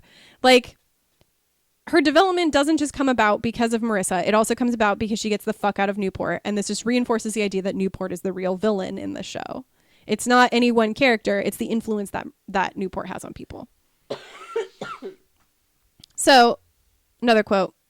That said, Summer did not leave Seth without reservations. Although Summer had considered volunteering prior to the earthquake that occurred in episode 91, she becomes so absorbed in her new life with Seth that she seems as though she might waste her passion. It is Seth who reminds Summer about the organization and says, "You gotta go, Summer."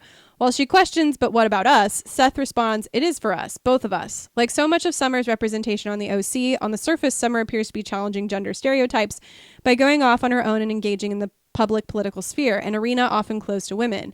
However, Seth's role in Summer's decision undermines much of her newfound agency. Rather than the decision organically emerging out of Summer's desires, she is told what to do by Seth. Hot take, it's actually okay to have discussions about your life direction with somebody you've been dating for several years.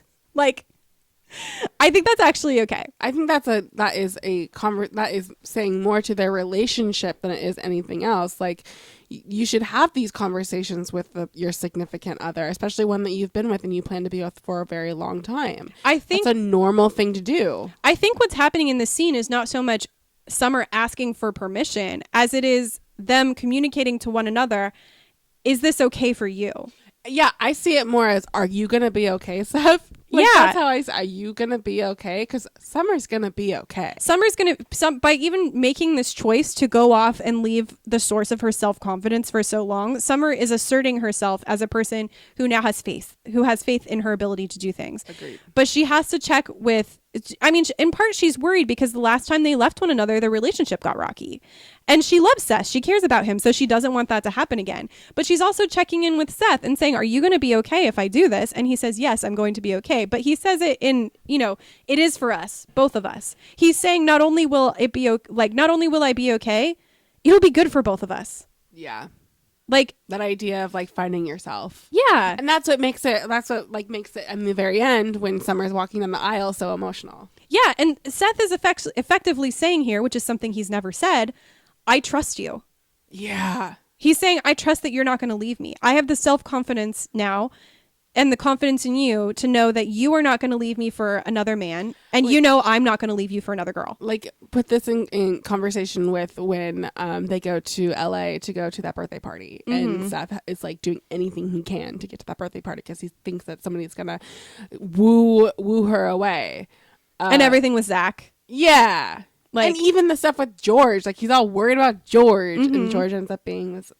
I just think it works really well. It does, like, to me, in my opinion, it has very little to do with like Seth telling her what to do, and everything to do with the idea that they have finally reached a point where they are okay being separate from one another, and that they have the confidence in themselves and in one another's to just trust that their relationship will survive, which is not something that they have ever had. That's part of the reason for the fear about telling Summer he's not going to Brown. It's like, there's just so much that comes from their own insecurity that in this final moment is, our story is done here because I have faith in you and I have faith in myself. And that's something we've never had until this point. So to say that it's Seth telling her what to do, I think is just such a surface level reading, right? In relationships, we have to check in with our partners, right? If I just left my husband without saying anything, that would be rude. Or if you just left him without being like, hey, are you going to be okay if I go do this? Yeah, that's not a relationship. That's weird. Yeah. Like, you can care for your partners. It's okay. When I was like, I want to go to Disneyland, I had to talk to my husband first. And of course he was like, do whatever you want to do. But like, I would never make that big of a decision without talking to him first because we're Right. in a relationship and that's how life works. Yeah. So I think this is the last quote I have. Yeah, this is the last quote I have about Summer. It's a beefy one, and it made me real mad. So Buckle in. buckle in. Che's family origins, I'm going to break it into two. First, Che's family origins are at odds with his political beliefs, which undermine the legitimacy of his progressive concerns. Although Che always appeared to be authentically invested in his activist endeavors at Brown, the obfuscation of his life circumstances coupled with his self-serving decision to let Summer be his scapegoat calls into question progressive causes and the people who support them. If Che's dishonesty wasn't enough, Summer also learns that the other students involved in activism at Brown were not as invested as she was. In fact, rather than genuinely trying to make the world a better place, Che explains all those other kids, they only joined in the cause so it would look good on their grad school applications, which further compromises the authenticity of and importance of social activism. Overall, the Brown activists support Seth's beliefs in episode 2 that anyone that sincere was not to be trusted. So, a few things here. First of all, Che sucks ass. I hate Che, and I was mad that he came back. Seriously. Second, I don't think that anything about social causes is being undermined here. I think that Che is being undermined here because he fucking sucks. But like, Summer's interest is legitimate. Yeah. Sandy's interest is legitimate. Like, there's never any like, oh, that's Sandy, he's so naive. I mean, he is naive, but like, Seth saying that has nothing to do with social activism. It has everything to do with his insecurities. yeah, Seth is super insecure and he's just like the embodiment of irony. That's why his fucking superhero persona is, what is it? The Ironist. Yeah. Like- as if Seth truly gives a crap about any of that stuff. And Yeah. like someone being sincere about activism. He doesn't care. He cares about someone being sincere about wanting to hook up with Summer. Right. Just, yeah. I don't think that the show goes like there are times when the show is kind of like, haha, these kids are like too into it, which, you know, we've all done that. But like, I don't think that the show is actually undermining social activism in any way, or Summer wouldn't go off at the end and join George. It just seems as like such a surface level reading to me. To follow that up, Summer's political, this is another quote from the OC, Critical Understanding. Summer's political activism is also undercut by her actions. For instance, although she eschews $1,500 boots and her favorite television show because of their frivolity, Summer still appears to be an avid consumer. Just within the 4th season, since she becomes politically aware, Summer purchases goods that represent her new identity, including numerous t-shirts and posters with political slogans. Besides the fact that the money spent on these products could be donated to charitable causes, the ideologies reflected in the slogans are at odds with Summer's purchases. She also, this is referenced later, she also says that she likes Chili's to her father, the restaurant Chili's. That's the whole point. This section is just that Matt Bohr's Gotcha Guy comic. Yeah. Like, oh, I see you tweeting about the treatment of people at the Apple factory from your Apple iPhone, don't you think that makes you a hypocrite? It's like, I hate this mentality. I hate it so much. I can be anti-capitalist while still having to participate in capitalism because it's the world in which I live in and I have to freaking eat. no, you have to go off the grid. I hate this mentality. So, like, the show is not absolved of its emphasis on consumerism just because I say it is, right? Like, I'm not I'm not making that case. And it's also not absolved of its emphasis on consumerism because Summer supports PETA, right? Nor do I think that Summer is 100% dedicated to being an activist, nor does the show. Please do not forget, it takes her a long time to commit to a life of activism. But come on, who didn't have a PETA poster up in their room while continuing to eat at their favorite bullshit restaurant, right? Like, that was PETA marketing. yeah, that was PETA marketing. PETA's a shit ass plate, like company, entity, whatever. It sucks. Like, we all fucking did that, right? Like, and all of us have phones that were made by horrible labor practices in countries where people are oppressed and treated terribly. But this is the society we live in, and if we want to participate in it, and most of us do have to participate in it, that's how it is. Like, it's unfortunate, and we should work to change that, but it seems ridiculous to say Summer talked about Chili's, the restaurant, with her father, and therefore she can't really support PETA. I mean, PETA might say that, but PETA sucks. So, you know. Like, really, did we just expect Summer to go off the grid? Well, and I also think that's part of Summer's arc is that she can do both these things and still be genuine to herself. Mm-hmm. Like, the point of Summer's arc for me in that is that I can care about these things while also still wanting to get my nails done. And like, that's important to me because I feel the same way. Like, these things are important to me, but also like I love to shop. And like I love that kind of stuff. And so like Summer's whole arc of like finding out that she's smart and like wanting to be politically active but still wanting to like be into these things is very relatable for me. And as we mentioned earlier, like social issues like the ones that Summer cares about are not caused by individual purchasing practices, right? Like Summer suddenly saying I can't eat at Chili's because they serve chicken nuggets or whatever, like does not change the fact that factory farming is a horrible, environmentally damaging process. Like, Summer could very well boycott Chili's and that would feel good to her, but it wouldn't actually solve the issue, would it? That's why her activism is still important.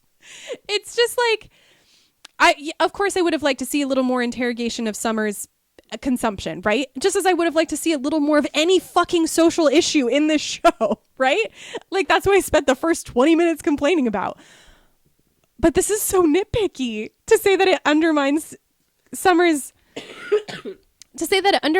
development because she likes to eat at Chili's. It's very weird. Come on. These are the last two things I have. Do you want to talk about them or do you want to end?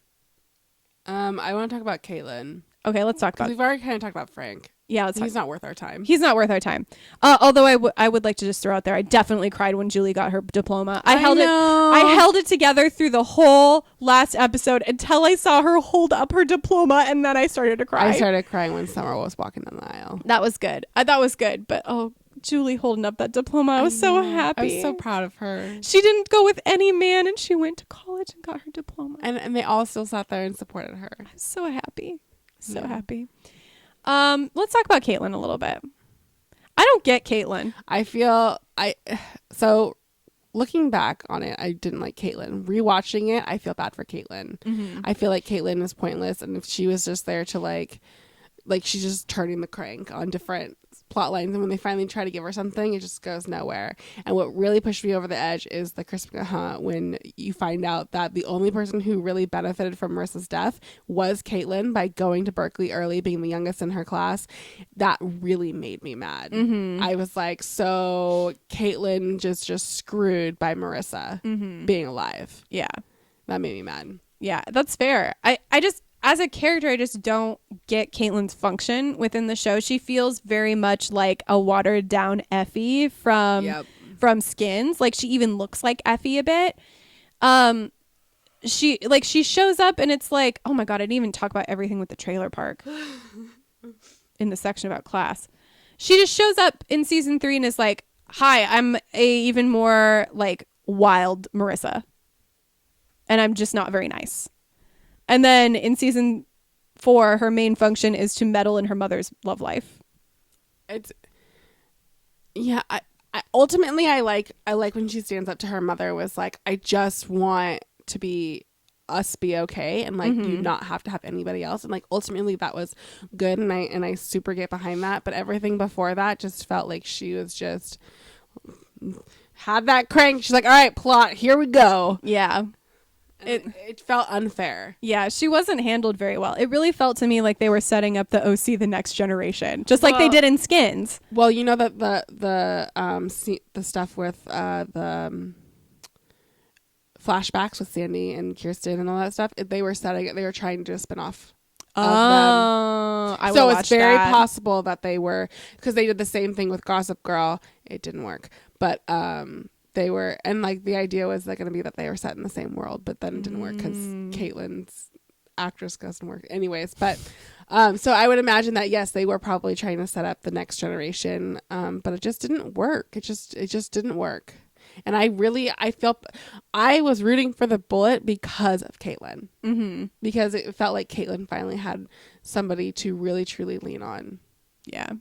It was just a missed opportunity. Again, why can the Cooper daughters not have like characters? They just have to be tools in the plot. Yeah, it sucks. And like we know that it's not just that's how all women are treated, because neither Summer nor Taylor are treated that way. It's just Caitlin and Marissa. Just some Coopers. Also, wasn't there a third Cooper daughter? I don't think so. Okay, maybe I'm losing my mind. Do you have anything else to say? No. I have to go to the bathroom. I can't believe that I watched all of the OC. I know. There was so much of it. And now I'm watching Looking for Alaska. Oh boy. I'm going to rewatch the freaking debutante episode to see if that's the same scene. It's so good. So that's going to do it for this episode and for our discussion of the OC. We are finally free of the OC. It was so good though. It was so good. It was so good. I love this show. I'm so glad that you enjoyed parts of season 3 and 4. Yeah, I did. I think that the end of season 3 and the beginning of season 4 were like honestly part of my, well, not so much the end of season 3, but the beginning of season 4, I would rank just below season 2 in terms of my favorites. It does take a turn after the Chris McCaha that I wasn't as much into. But the first part I loved. It gets a little too lighthearted in the end. It does. And then all of a sudden there's an earthquake. It was pretty wild. It was pretty wild. But like in a good way. I liked a lot of the earthquake They stuff. sure did love flashbacks and weird editing. Josh, we were watching the second one of those episodes that starts with something wild happening and then it goes like 24 hours earlier and he's like, I gotta say I love this. I love anytime a show does this. But yeah. Anyway, so that's gonna do it for this episode. We're done with the OC. We're moving on. Just like Ira Glass, when I hear the theme song to the OC, I love TV and I love my wife. I don't have a wife, but if I did, I'd love her even more when I heard the theme song to the OC. It's a good ass show. It holds up, in my opinion. I agree. I think it holds up. Not in every way. And like I said, as I said in this very episode, it's fucking stupid. Like it's a stupid fucking show sometimes, but I love it a lot. I really, really do. I love the characters so much. They're my children and I love them. I just get like, when you watch that opening, it just makes you emotional. It's good. So you can find us online at fakegeekgirlscast.com, which has links to our social media. We're most active on Instagram and Twitter, where we are Fake Geek Girls Cast, I think, on Instagram, and we're Fake Geek Girls with an underscore between each word on Twitter. Because when we first started, we couldn't. I was just claiming names, and we a lot of them weren't available. So that's that. We're just Fake Geek Girls on Instagram. We're just Fake Geek Girls on Instagram. Don't listen to me. You can also find a link to our Patreon, where for a small donation per month, you can get cool rewards that will send you online or in the mail. You can also, for $50, which is a lot of money, but don't worry, we don't expect you to hold it for a long time. If there's something that you really want us to do an episode on, if you subscribe at the $50 level for 1 month, you get to make us do an episode on a topic of your choice, which is how we ended up doing some of our favorite episodes, including our Avatar series, the Carmilla episode. What else did we do? I know there's another one. Full Metal Alchemist. Yeah. That was it. Full Metal Alchemist Brotherhood. So we really like those because it kind of pushes us out of our comfort zone, especially when it's something that like we never would have thought to do. Like, we might have thought to do Avatar, right? But we never would have thought to do Carmilla. Never, yeah. And it ended up being a really fun episode. It was. So we love that. We love that. If you want to just throw $50 at us, that's a thing you could do. We'll take it. Yeah, we'll take it. We will gladly take your money. Next time we will be, first of all, we'll be at Geek Girl Con, November 16th and 17th, I want to say. Let me double check. We are doing a live Let's Play of Undertale, which Mary has not played before. If you attend this, I will give this warning at the show as well, but please, please, please, please, I beg of you, do not push Mary in any direction. Do not give any spoilers. I want Mary to have this like pure experience of this game that plays out exactly as she wants it to, because I think that's really valuable. But we will be doing a live Let's Play on the Ray stage, which is the Let's Play stage at 3 p.m., if I remember correctly. 16, 17. It's the 16th and 17th of November, so join us on the 17th. And come watch us play Undertale live on stage. It's gonna be good. It's gonna be good, especially where I made Mary stop. Yeah. So yeah, and then next time we'll be taking a brief break because we are going to St. Louis, which will be a lot of fun. And then we will be doing what we've been up to, and then we will be talking about Steven Universe. Yeah. Round 2. We already did Steven Universe, but we're gonna do it again. Because we got more to say. We got more to say. Better. Never stops. Yeah, and we're gonna do it better than we did the first time. So that's it. Cool. Catch you on the flip side. We did the OC. We are done. Okay, now how are we on Skype?